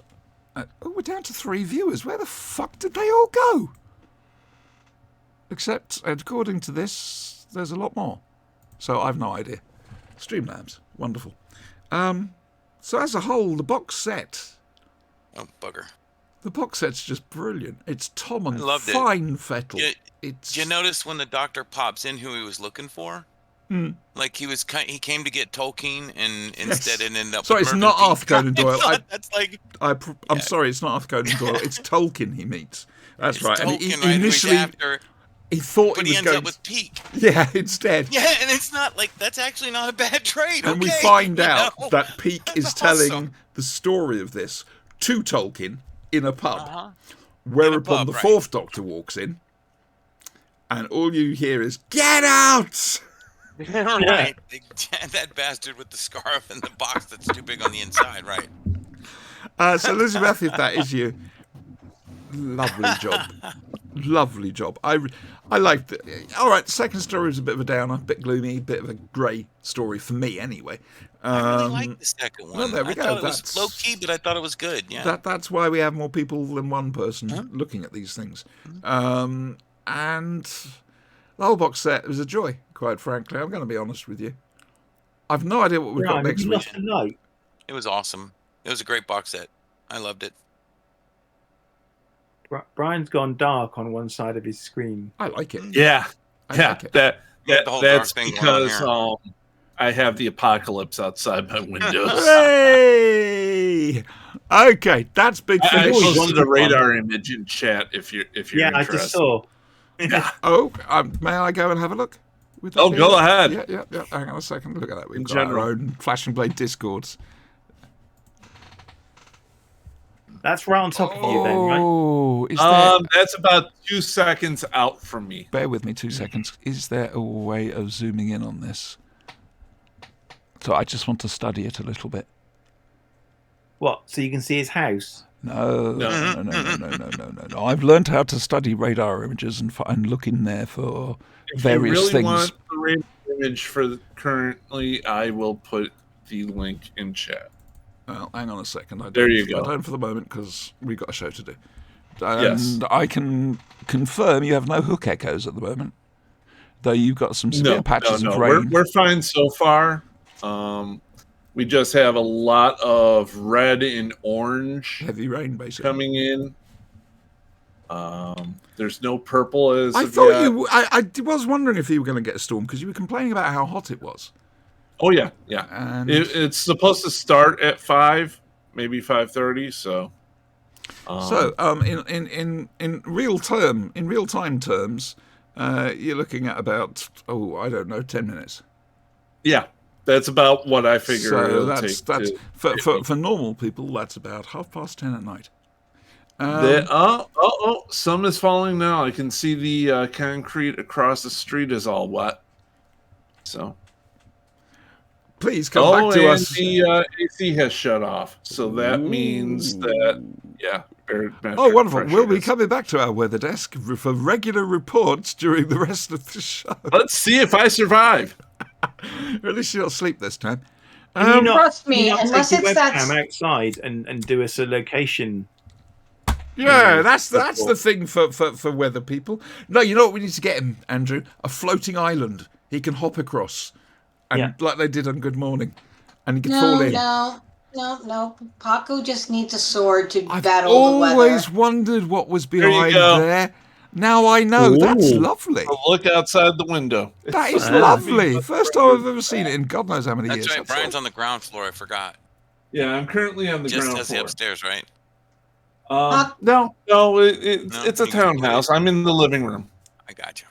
Paco, That's lovely. unless Syracuse becomes ground zero for another not tornado. Yes. I will definitely battle it. My 25th birthday. Yeah. Please We had- continue, please.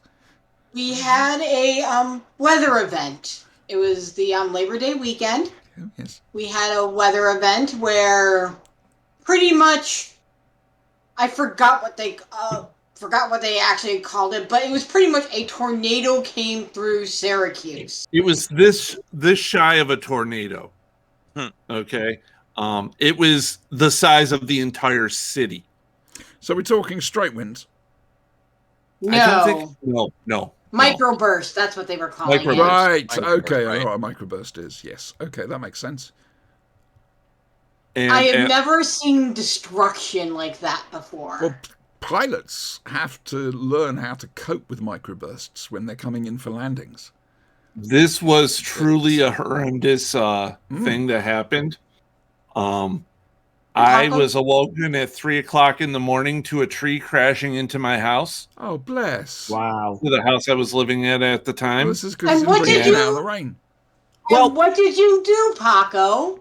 As this was the 90s, Mm-hmm. and as a man with an apartment in the 90s, I proceeded to pick up my katana.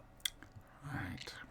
Because it was the 90s, everybody had them. Everybody had Well, of course, apparently. I walked out onto my unscreened but covered porch. Tell me you were dressed. Jammies. That'll do. Jamie. That's good. That's how you battle tornadoes. Yeah. Yep. I walked out onto my unscreened but covered porch that was on the second floor, that overlooked the street and everything. Oh, that's To nice. see a torrent of a river of water just moving down the street. Lightning was flashing. Thunder was happening. I'm sitting there holding a 3-foot lightning rod. Yeah. Yeah. That'd do it. Yeah. In your jammies. It took me that long to realize it. And during that time, I'm in the car with my friend going back to my Well, that's place. fine because cars are basically Faraday cages. Yeah, No, but- basically. But the thing is, it's just watching the fact that we turned onto a street and all of a sudden we were in a river. Huh? And my poor, at the time he was only my fiance. My poor fiance Brent is at home, like listening to the street going boom, boom, boom. And there's no cell phones back then. No, fair. Right. Brian, I think Yes? you missed the trick. I think if you'd gone out into the street, held up your sword, and gone by the power of grace. Oh, damn it. Yes. It was either that or being the 90s, I was going to go, there can be only one. Yeah. Yeah. No. Either way would have been. Either I'm gonna one be would have honest been with totally acceptable. However, you need an audience for that because that's a way You'd to have go a out. quickening. But That if is no a way one to if go no out. one sees it, what's the But point? unfortunately, it was the 90s. No one had cameras in their phones. Yeah. Yeah, all the Actually, stupid let me say this again. The phone you had. Fortunately, back then, it was the 90s and no one had cameras in their the phones. phone all back the then was big enough to stupid put someone to crap death with. we did. All the stupid crap we did. We should get no together. evidence. We should No get evidence. together and No evidence. write a book of stupid crap kids from the 70s and 80s got up really to. must be. No it evidence, really yeah, must and be quite terrible to be young this age Yeah, because your nowadays. whole life is documented, Yeah. and we can just lie about it. Yeah, we Mhm. could get away to with lie blue about murder. it, right? But they Well, I couldn't. I can't. was a hopeless liar. Nah. And, anyway, that's Big Finish. No idea what we got next week. Sorry, Spanks. As soon as I know, you'll know. I'm in the same boat with you, darling. I will manage. It's okay. It'll be Doctor Who of some kind, hopefully. That'll be all right. If not, you'll have a week off, which is nice. Right. Okay, Okay. moving on. Time to catch up on other stuff. Somebody's after River Song. And for that, we turn now. Not River Song. No, Just River. just River. River Tam, River Tam. not River Yeah. Song. Retta, do the Auntie. the summation, please, Retta. I'm just going to hide here for a bit. Please, darling. All right, so this is the last official episode of Firefly. The Firefly. I really think Firefly should have had at least one more season, but this is what we got. And it's kind of like a setup for, like the next season, obviously. So we start out with River. She's having some sort of hallucination or premonition or something. And so she's going around. You see her. She gets up. She starts walking. And she runs into her brother Simon and Kaylee. And they're just sitting on the couch and they're talking. Just flirting, really. And then all of a sudden you see Simon turn around and say, I would be still at the hospital if it weren't for you. And then she kind of walks away, and then she goes into the kitchen where she sees Jane and the preacher. Or the shepherd, I should say. And they're just talking away, and all of a sudden you see Jane say, I was stupid, the money was too good, and the preacher doing a very unpreacher-like thing, and pretty much like, do you think I really give a frack about your sins or anything like that? You gotta be joking. So she just kind of looks a little startled, and then she walks away. And as she walks, she gets towards where the pilot is, and, well, the pilot and the first mate are kind of getting it on. And, well, I guess she gets some of those feelings because she gets really uncomfortable and runs away, which I would too. Curse her sudden And then- but inevitable betrayal. I could stand to hear some more. I'm Of sure you course could, Paco. Yes. Pray that. And then finally she runs into Mal and Honora, and pretty much they're having their conversation about Honora telling the group that she's leaving, and pretty much you see Honora's in her thoughts of, I'm a big girl, just tell me, and Mal pretty much saying, yeah, love isn't worth it, or something along like that. And then she runs down the stairs into the bay there, and she steps what looks like a stick, and then it goes out, and you see it kind of looks like leaves with some trees and like everything. And she picks up the stick, and she looks at the stick, and she's like, this is an object. And then all of a sudden, it goes back to reality. You see everybody trying to tell her, put it down, and she's actually holding a gun. And they're like, oh my god, you gotta put it down. Mal gets the gun away from her, and they all, he pretty much tells Simon, this could have been a lot of trouble, and she's like, okay, no touching the gun, and she runs away. Group gets in the kitchen, they have a powwow about River. Kaylee confesses the fact that she's seen River, do some deadly force-like things when they went to rescue the pilot. And and Mal is pretty much like, I need to think about it. Because, he's got to think about the whole safety of the ship, not just this one girl. And during all this little ship shows up behind Serenity. And it's a bounty hunter, and he jumps down onto Serenity, or glides down. If I may, please. It's a freelance peacekeeping agent. Yes? No, Okay. no, he's a bounty hunter. Prefer the says term bounty hunter. freelance peacekeeping agent. No, He he's says bounty hunter. Oh, he's wrong. I'm just saying. Well, I'm going with what he says in the show. And he calls himself a bounty hunter. And so he lands and he's listening in and everything like that. And he waits until everybody decides to go to bed. And of course, we do have a little moment between Kaylee and Simon, and they're about to kiss, and the shepherd comes in and ruins it! Yes, Paco, it's raining outside. It's a river. It's only spitting down. Is it a river song or a river tam outside? Oh, no, don't do this. That's cruelty. That's cruelty to the elderly. Go ahead, Paco. There is no water in the forest other than the river. Oh, okay. But in this forest here that I just described, it's tam. Okay. Yes. Let's move that along a bit. No power in the verse. So, long story short, the bounty hunter comes in. He sees Mal, knocks Mal out, locks all the people in. He sees Kaylee in the engine room, threatens Kaylee pretty much with some very nasty things that he can do to her to keep her quiet. And then he goes and he finds Simon. Simon says, I'm not giving up my sister. And he says, well, if you don't, I'm going to do nasty things to your would-be girlfriend. He says, okay. They go around looking for her. They go into Nora's room, and Nora says, I can't tell you how many people are there. He's like, well, I'm going to lock you in here. And they quickly go through, and they get to the, oh crap, what is it called? To where the pilot, sorry guys. Cockpit. Thank you. To the cockpit there, and all of a sudden you hear this disembodied voice of River says that nobody wants her around, so she disappears. She became the ship and is now called Serenity. Which is kind of a freaky thing as everybody's listening to her, and then she's talking to each people like, this is what you're going to do to help us get out of here. And then, of course, she says, look, I'll give myself up to you. I'm in your ship when he realizes that she's in his ship. And so he goes to leave, and Simon tries to stop him. He shoots him in the leg, and then tries to leave again. Simon comes back again, being a good brother, and tries to fight him, and keeps fighting back. And finally, he leaves, and he goes to the ship, and all of a sudden, Mal shows up, punches him, and then he floats away, and then she comes down, off of the ship, and he lets her on board, and then everybody kind of like talking, and it shows that they've accepted River. The end.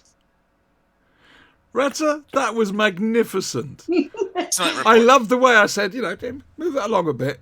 So you continue to say the entire thing. You just sped up, say how you were saying it.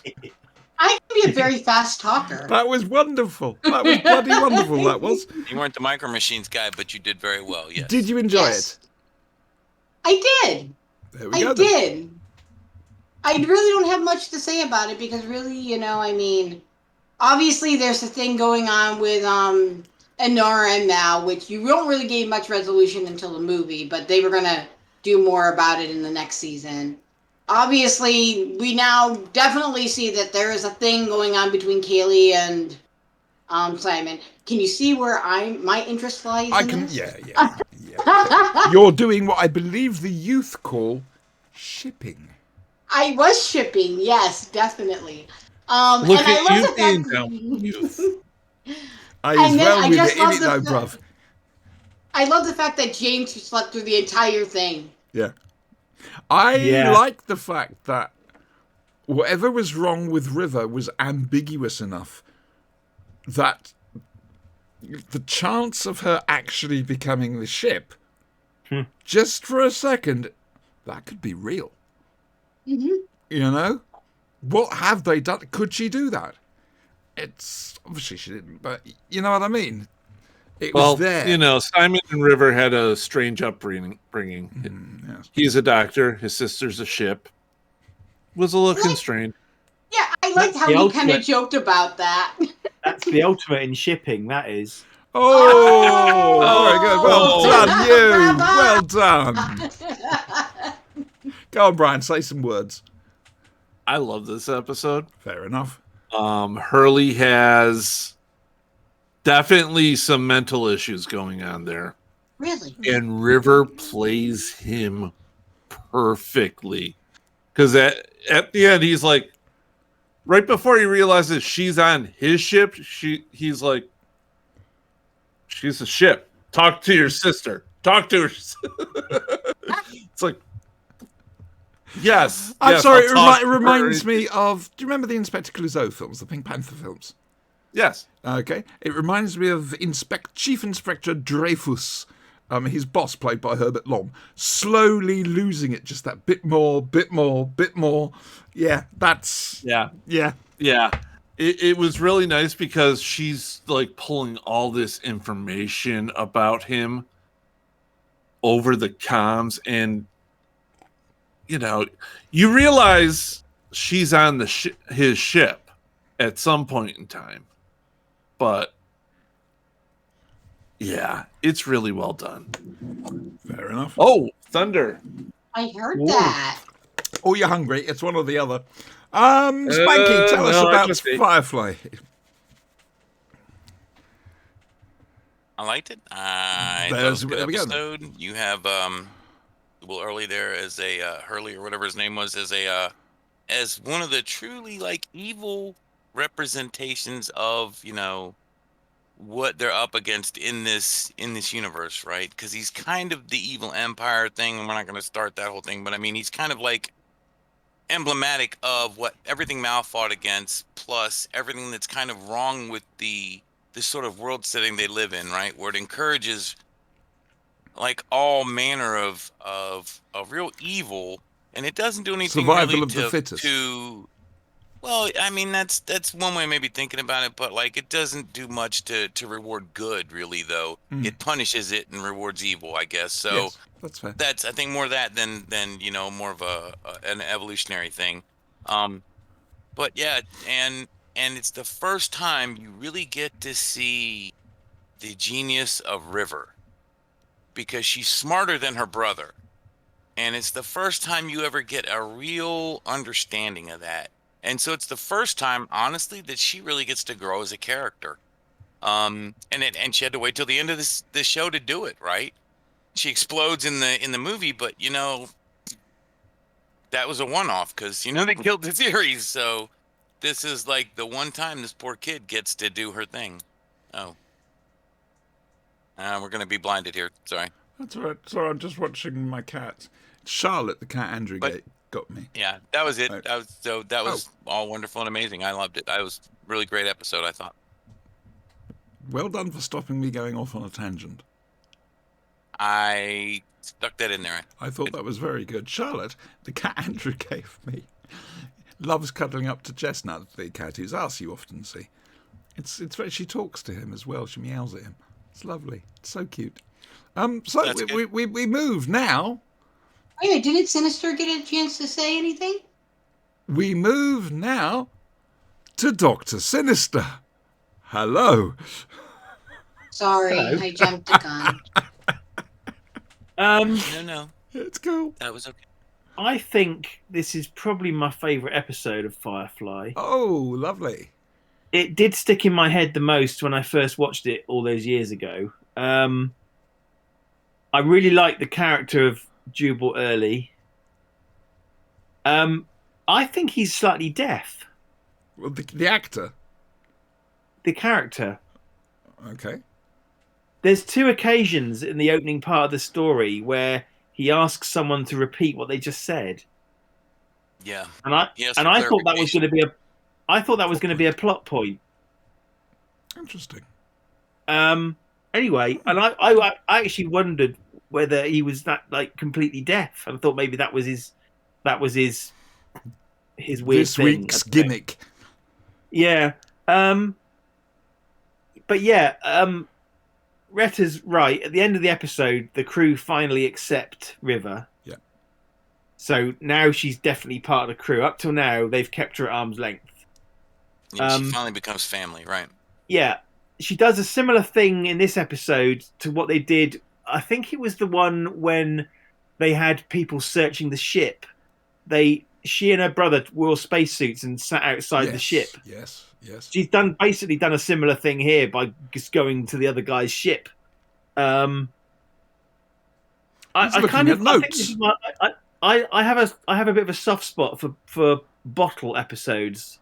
Yeah, I can see your point. Sometimes they're Episodes just what where you need. they don't leave the ship or the main set or whatever. Cheap ones. There's sometimes the nature of the story means they have to be a bit more inventive, and you can get some interesting things out of it, like character stuff. Real easy for those to get very claustrophobic, but you're right. They didn't do bad. They staved that off this time, man. Yeah. Yeah. I thought the bit when she was kind of seeing their people's true personalities was interesting, especially with the shepherd when he appeared to kind of flash back to like some kind of interrogation or something where he's saying, I don't care if you're innocent or not, so where does that leave you, or something like that.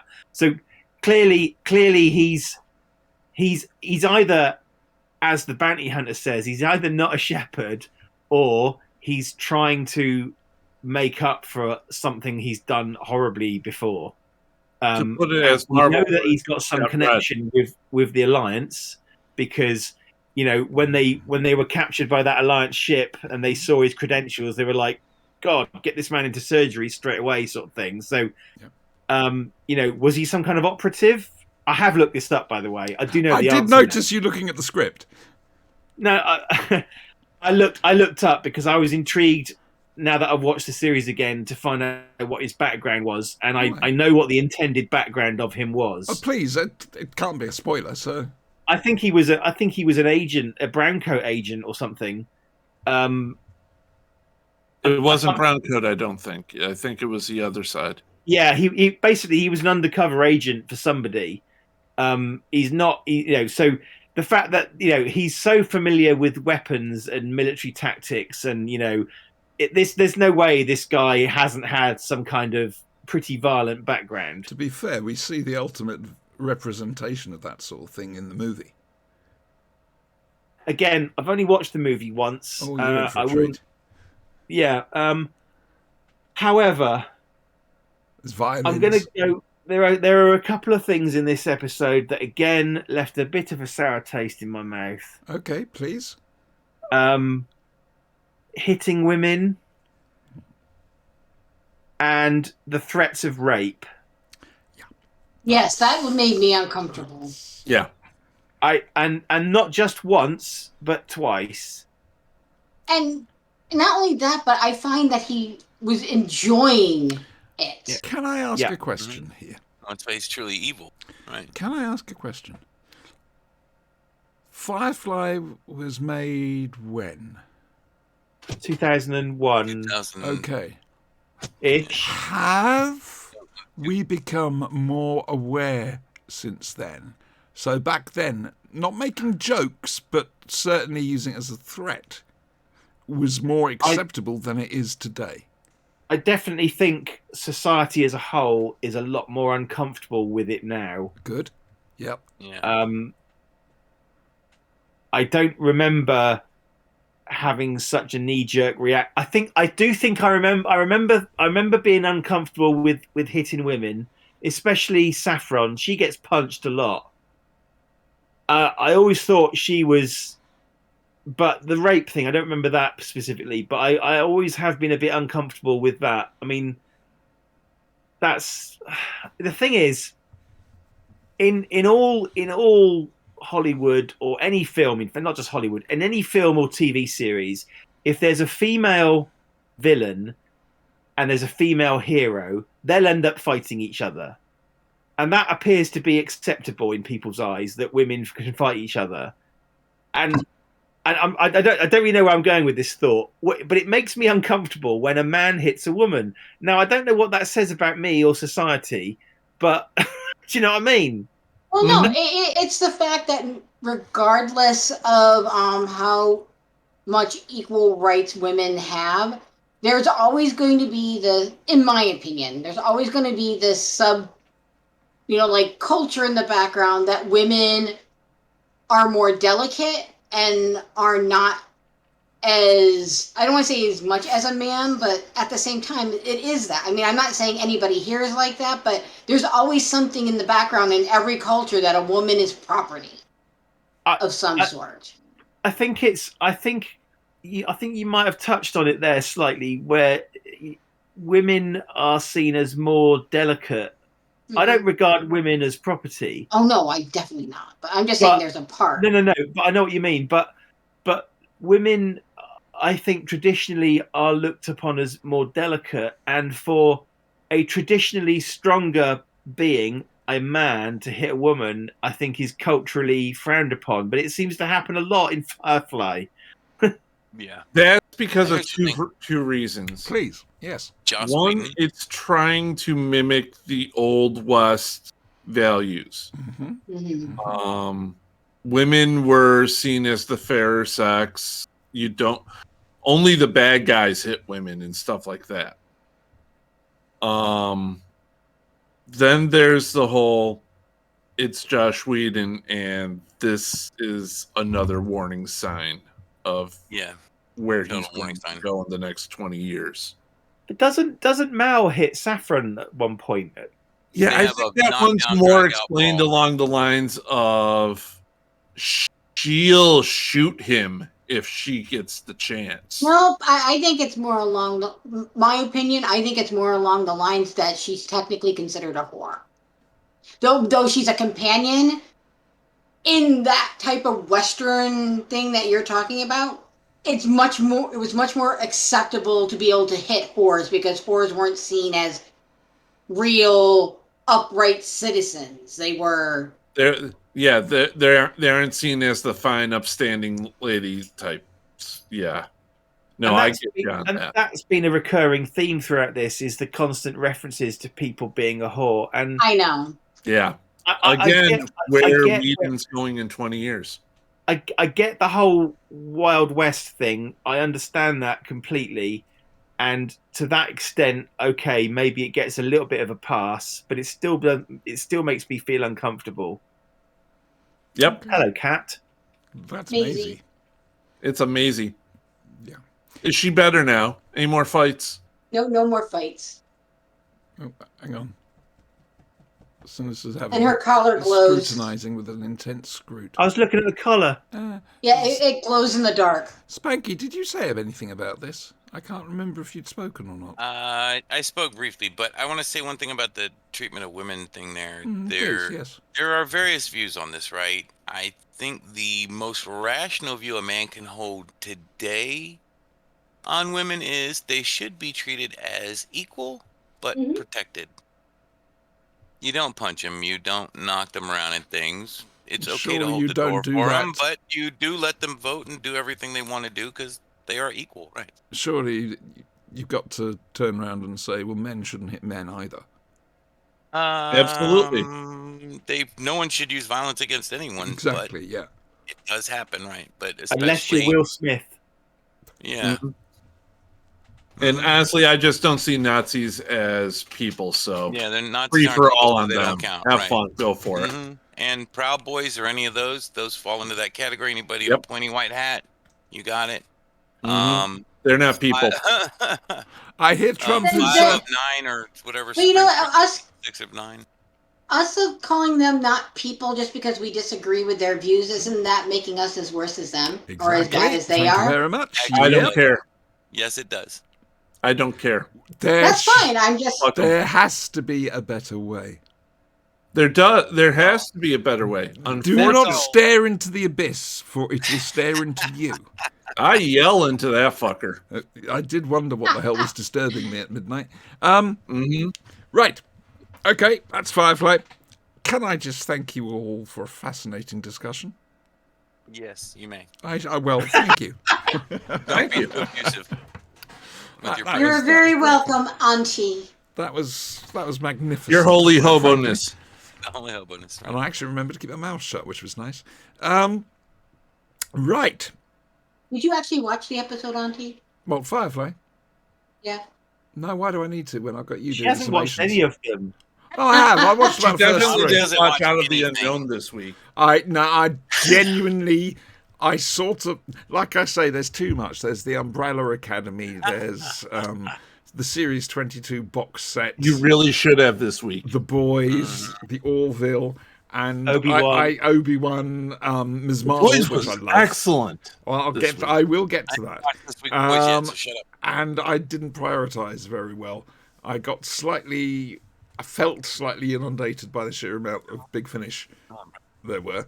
And I ended up not watching. Look, I had a choice this evening. I could watch Strange New Worlds and Out of the Unknown, or I could go and have a nap. And I went and had a nap. Good choice. Auntie, I didn't watch Out of the Unknown either this That's week. all right. You don't have to. Like I say, I'm really hoping one day we actually all sit here and go, okay, so nobody watched it. Well, I think we're getting close. Sinister, did you watch it?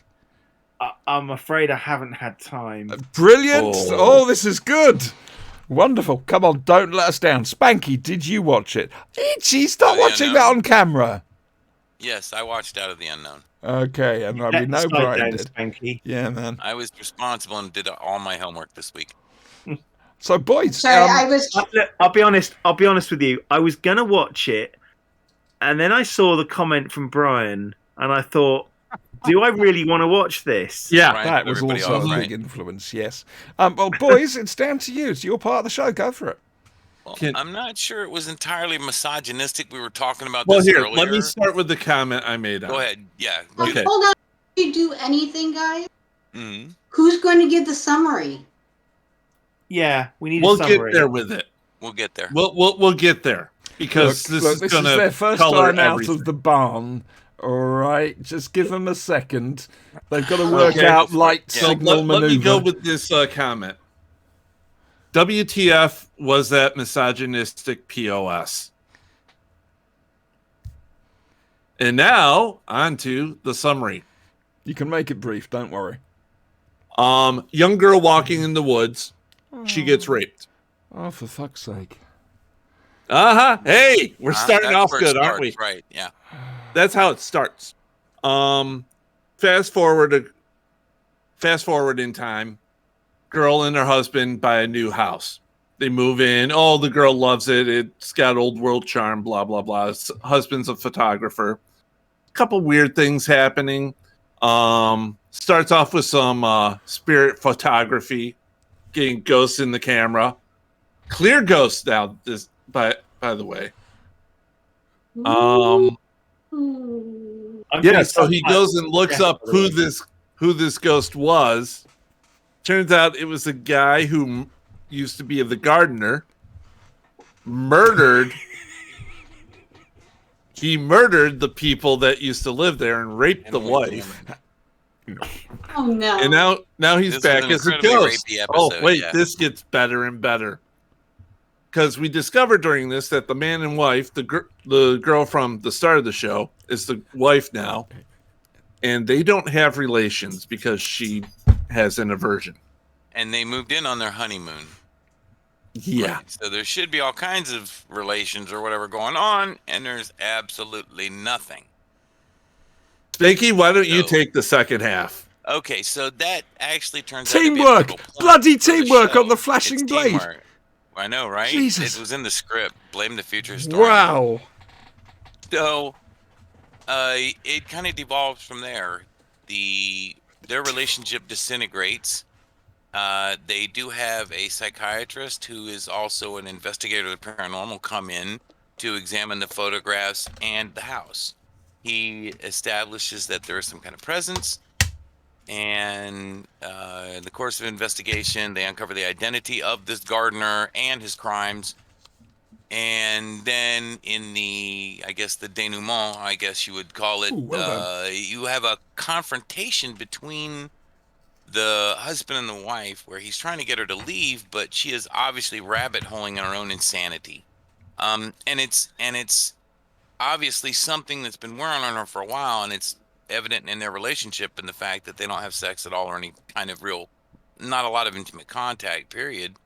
That she's the girl that got raped at the start, and she, I guess, is drawn here because she's also perhaps psychic in some fashion and is drawn to the ghost because maybe she's trying to play the rape out again, because she's also getting possessed. May I ask a question? So she might be getting possessed or something. It's a real serious mental health issues. In the end is the guy runs out and the ghost comes in, and you're led to believe he's going to at least rape this woman, probably murder her. May I ask a question? Go ahead. Could you see this story being in either Series 1 or Series 2 of Us of the Unknown?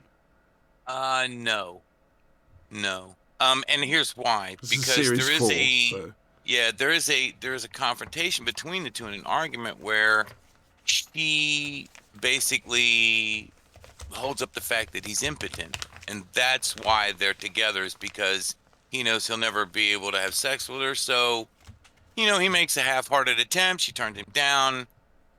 His masculinity is thus, saved or whatever, that he doesn't have to attempt and not be able to perform, right? And they have a big blow up over that. So she married him because she'd been raped, didn't want that kind of thing again, and married a guy who couldn't do it. That's where we differ in opinion. It's kind of weird. Yeah, like, is that it? Or I got that from the show that this was this woman's kink now.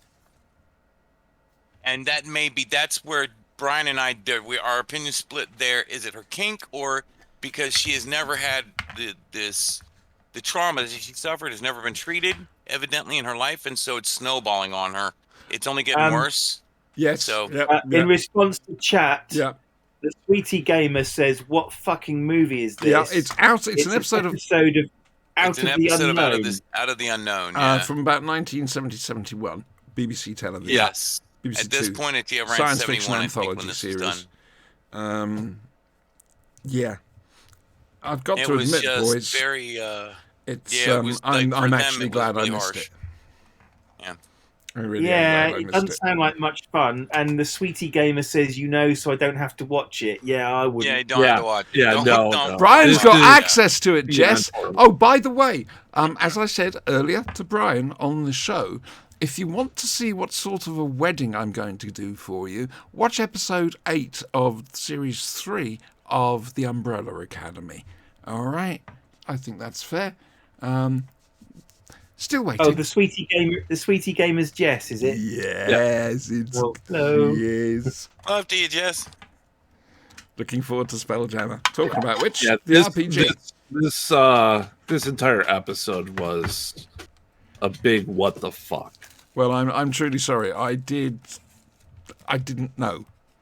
I really didn't know. I'm sorry. How could you not Was this- know? Was this based on anything? I Was it a hope book- not.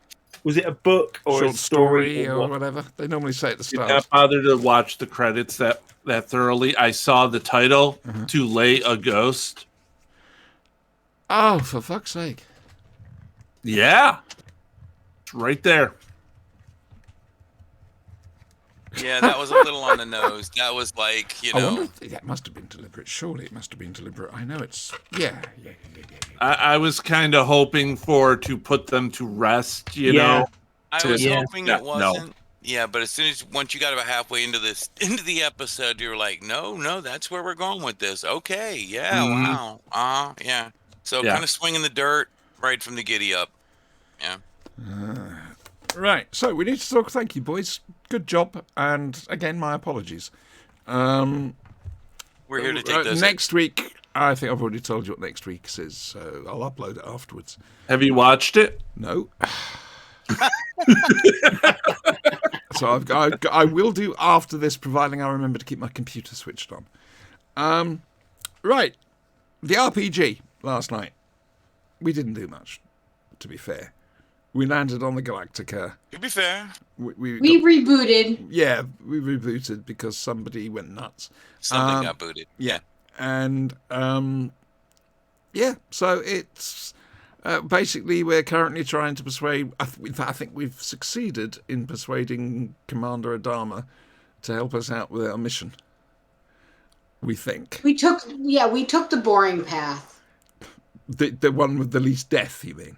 Yes. Yeah, the ones where we didn't... where we didn't get spaced. That's right, Jess. We get Unintentionally bad. The one where we get to play the campaign instead of ending it prematurely due to party wipe, right? Yeah, Yeah. that option. Yeah, that Yeah. option. Yeah. So like it, we're Sons back of in 2 Adventure. weeks What for can I say? that. Right. So things. First of all, this is for Twitch users. The Flashing Blade Picnic in the Park, well, Staggering Stories Picnic in the Park, 15th anniversary, basically. Goss Park, Crawley, West Sussex, in that England place.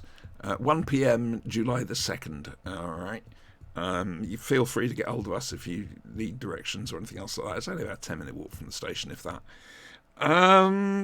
Yeah, so there's that.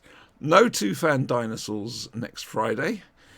We normally take a break between stories as a palate cleanser, and my God, does my palate need cleansing after Warriors of the Deep. Yeah, you can look innocent. No This is establishing your fault. Whose fault? It's his fault.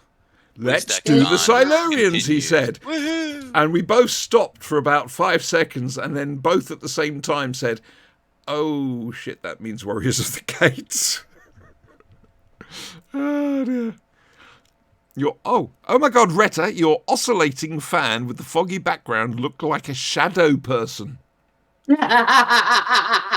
What do you want? Okay. So, no two-fan dinosaurs next weekend. No RPG next weekend. However, we do have the picnic. Next Sunday, hopefully, for the Flashing Blade. Here's the rundown. Extremis for Doctor Who, Season 10. 10. And whatever Big Finish we get. Firefly, we're looking at Serenity. However, that may have to change. I'll explain why in a second. And then the latest out of the latest, the next out of the unknown thing. Plus the reports from our special picnic correspondent, Andrew Summersgill. He's just there. Look. Hello. He will let us know what the picnic was like. There might even be some photographs. We'll have to wait and see. Yeah. Tomorrow's Leader Day too, so wish him It happy is birthday Leader now. Day, everyone. So remember, stand by Happy beds Leader tomorrow Day. morning. Remember, you've Happy got Leader Day. the 7 Happy Wounded parades. Steel Day. You've got 7 when parades when to when attend. the flyover of all the bombers and jets happen, Yep, it will yep. blot out the sky. Oh, that'll be nice. Will they be dropping anything? Just leaflets. Dude, no. Prisoners. Into Come the on, ocean. you're losing your touch here. Prisoners get dropped into Political the ocean. prisoners into the ocean. Gotcha. I Gonna mean, you make could a new actually, coral reef. in fact, the more I think about this, we can make a sport out of it. Which plane, you can put money on it, special sinister money, which plane can get their prisoner to land next to the target closest? Chat, as God is my witness, I thought turkeys could fly. Oh, what a magnificent piece of television. We have to watch that for Thanksgiving this year. Yeah. It's Dr. Sinister's birthday tomorrow, boys and girls, where he is going to be of, what's it, 2? Happy Womb Bastille Day, What? right? Are you going to be 2? Or, I don't know how old this clone is. Oh, well, in strict linear terms, I'll be 51. Right here. This clone will be 3. Right. Okay. Well, there we go. So there's 2 good Excellent reasons job. So to the celebrate. software is going to be 51 years old. Yes. The clone, Yes. the hardware is going to be 2. That's a very good way of putting that. We like Is that. that another Excellent. cat? No, that's Maisie. Is there anything written on that collar? No, just little. I think they're little flowers. Okay. Yeah, just little flowers. Andrew, I know it's possibly been said to you before, but we're going to say it now officially on the blade. You are a soppy cat git. You really are. It's lovely. It's just lovely. You always know a good person by the way they treat animals. And it's a good indicator of someone's character. Yep. Yep, exactly. And you care for I those didn't- cats brilliantly. You really do. Then I didn't have good character when I was younger. Yeah, who did? Let's be honest, who did? So next week, with luck, this is where I'm going to come back to. With luck, we'll be watching Serenity. However, I have to double check to make sure Adam Purcell can join us next Sunday. If Adam can't, we're going to pause on the watch through and wait until he's free. But I should imagine it'll either be next Sunday or the Sunday after for Serenity. Yes. I just wanted to let you know, because I just remembered earlier this afternoon that I won't be here next Sunday or the Sunday after. Next Sunday, I forgot we had our barbecue that we're doing, and then the Sunday after is a family reunion. So this is your last show? I guess so. Unless I come back for the Serenity episode. Well, like I say, there's a good chance that's not going to be. It's either going to be this Sunday or the Sunday after. Then yeah, I guess that's my last show. Gonna miss Are you inviting Uncle Owen and Aunt Baru to your barbecue? No. They come No. pre-crisped. Sick jokes, don't you love them? Sorry. I just realized that we had moved our barbecue from Memorial Day to this coming week. That's right. I've always said real life comes first. Just turn around and stick 2 fingers up to me. That's what I'd do. It's just a bit sad. Sudden realization, basically. Letters stepping back. From no one in America Blade. understands the 2 fingers thing. They don't understand any of the history of the I can kill you with 2 fingers, British versus French knights with longbows. So you might want to just stick with the international. Spanky, if you we're wish. trying No, to have. because this love, that's not really as offensive as this. I think Sinister Really? will be able to tell me. What do thought you it was reckon? This supposed to is try and less be that offensive than no? that. Okay. That's quite mild. Yeah. I thought really. Okay. Oh, okay. Okay. No, my bad. And You I know, misunderstood something. We're My bad. trying to have a moment here. Yes, moment. We need a moment. I apologize. I'm bad at social cues. Please have your moment. I return it to you.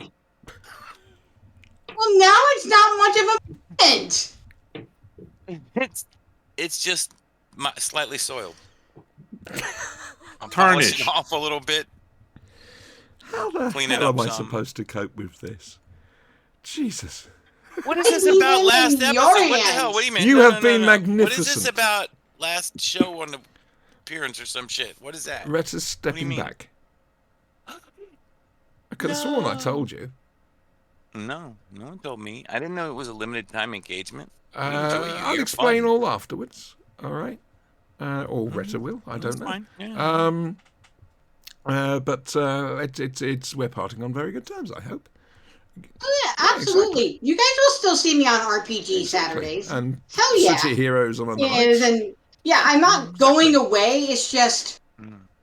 for this show, there's a certain criteria that we need and a certain expectation of what people will need to be able to do. And well, I don't want to feel like I'm doing an extra job. I'm Which sorry. is a very fair comment. That's In fact, totally okay, Jo, right? my original plucky girl assistant, she often said the same thing.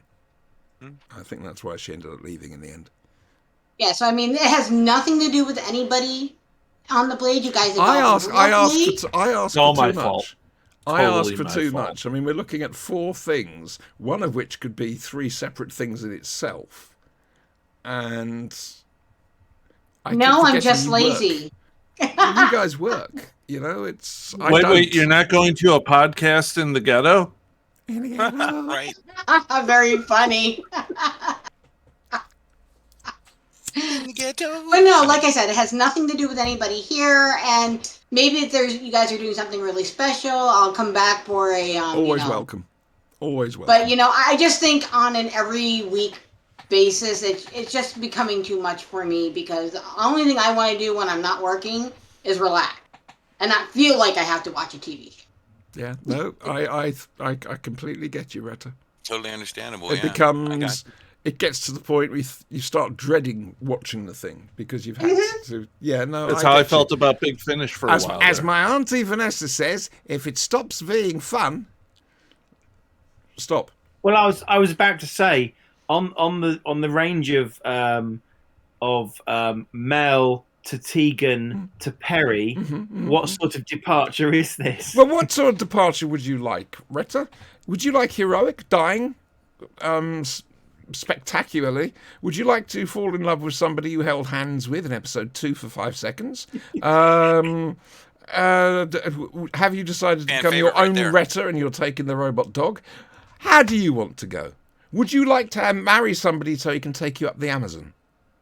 No, definitely. I'm already married, so I don't need that. Okay. Or the hand holding thing. That's just cheesy, and I'm not that young. So let's go with the heroic. No. Let's not go with death. My husband would be very sad. So I guess I'm going to just become my own Retta and move. You're going on. to take the robot With dog. the robot dog. Yeah, I'm going to take the robot dog. Yeah. Can it be a robot cat? Only in a 6 Doctor like computer the- game. There is a robot Kind of. cat. It's called Kit 10. Yep. There you go. Okay, I want to take Kit 10. Now you see, the thing is, when Joe left, I had the ability to edit the show. Did you drive in a silhouette across a hill? No, I didn't. We did something else. Bob and I did something else. We basically did Romana's leaving. So Bob turns around to me and goes, "Will Joe be all right?" And I go, "All right, she'll be superb." And then I faded up the Peter Howell music, and the scream kicked in, and it just, for some reason, it just fitted perfectly with our theme tune. And it was lovely. It really was lovely. I can't do the same for you, I'm afraid, because all this is live, and I didn't realise you were going today. Well, no, I didn't realize I was going today either until just recently when I go to my husband and said, "Oh crap, we have our barbecue next week." Post me a steak, please. That's all I can say. You've been magnificent. Your summations have. I know I jokingly get you to do them, but I really do appreciate them very, very much. They're very, very well done. Well, thank you. And you've come out. What I've always wanted with this show, and I've said this before, is I like to hear other people's viewpoints on stuff I know, because it gives me something else to think about something. You know, it's not keeping my mind closed. And oh, hang on a second. Whoa, stop, halt, cease, do not move. We have a Jess. suggestion for going away. Jess has the best going away. All right, then. Let's wait and see what this is. I'm excited now. I can't wait. Hurry up, Jess. Come on, come on, come on, come on. Dead air, Jess. Dead air. Is a crime. It is. It is a crime, quite frankly. You're walking down the road, thumb out with a quiet, somber Hulk music play. Oh, yes! Do do do do. Excuse me a second. Would Do, you? do, do. You say this, do you? You say this? Okay, hang on a second. Bear with me. Bear with me. You're about to get a burst of Sergeant Major Williams. I do apologise, Twitch and YouTube, but I can do this sort of. All right. It does mean we're going to have a far longer ending than. Right, hang on a second. Oops, a daisy. Copyright. Right, hang on a second. You know, you could just fade to black. No, we're not doing the Adric. That's a bit Adric. Yeah, we're not doing the Adric. Yeah, thing. you're better than Adric. Yeah, damn straight. Right, bear with me. Yeah. Hang on a second. It's got to be here somewhere. It has to be here At least somewhere. your leaving doesn't take out the dinosaurs. Tracking Adric. Hang on. Protection blade.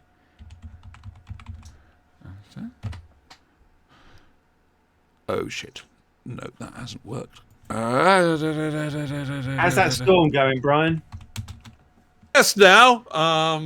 The rain has stopped, but it's still drizzling, and the sun is coming back out. Oh, great. So now it's going to heat everything Chances again. of precipitation I can in do the next this. hour? I can do this. No precipitation in the next hour. However, it is moving westerly, so it should be hitting Retta sometime tomorrow or Tuesday. If it stays. It's supposed to be as it is. tomorrow. All right, I can do this. The piece of music you're referring to, Jess, is "The Lonely Man," which was the theme to The Incredible Hulk. A few years ago, I did a version of the Flashing Blade theme. I will try to fade it out, but it was all done on iPad, and it was really, really good. So what I'm going to do here, because I'm kind like this, is we're going to say goodbye, and I'm going to play it. Say goodbye, boys and girls. And Retta, thank you. Goodbye, boys and girls. Goodbye, boys. Goodbye, girl. This is me trying Goodbye, to do girl. something, something proper, and I fucked it up already.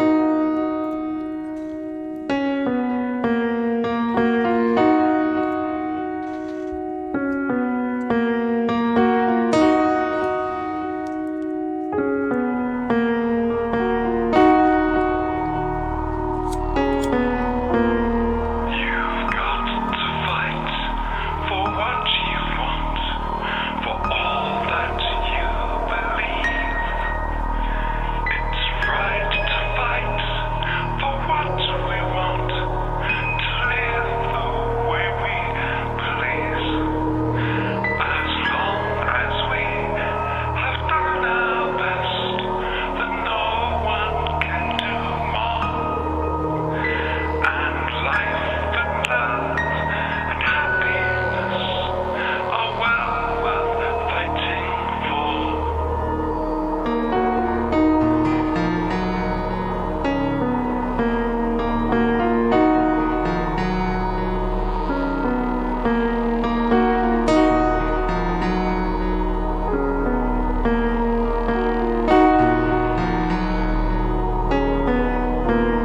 And we should never count the cost or worry that we'll fall. It's better to have fought and lost than not have fought at all.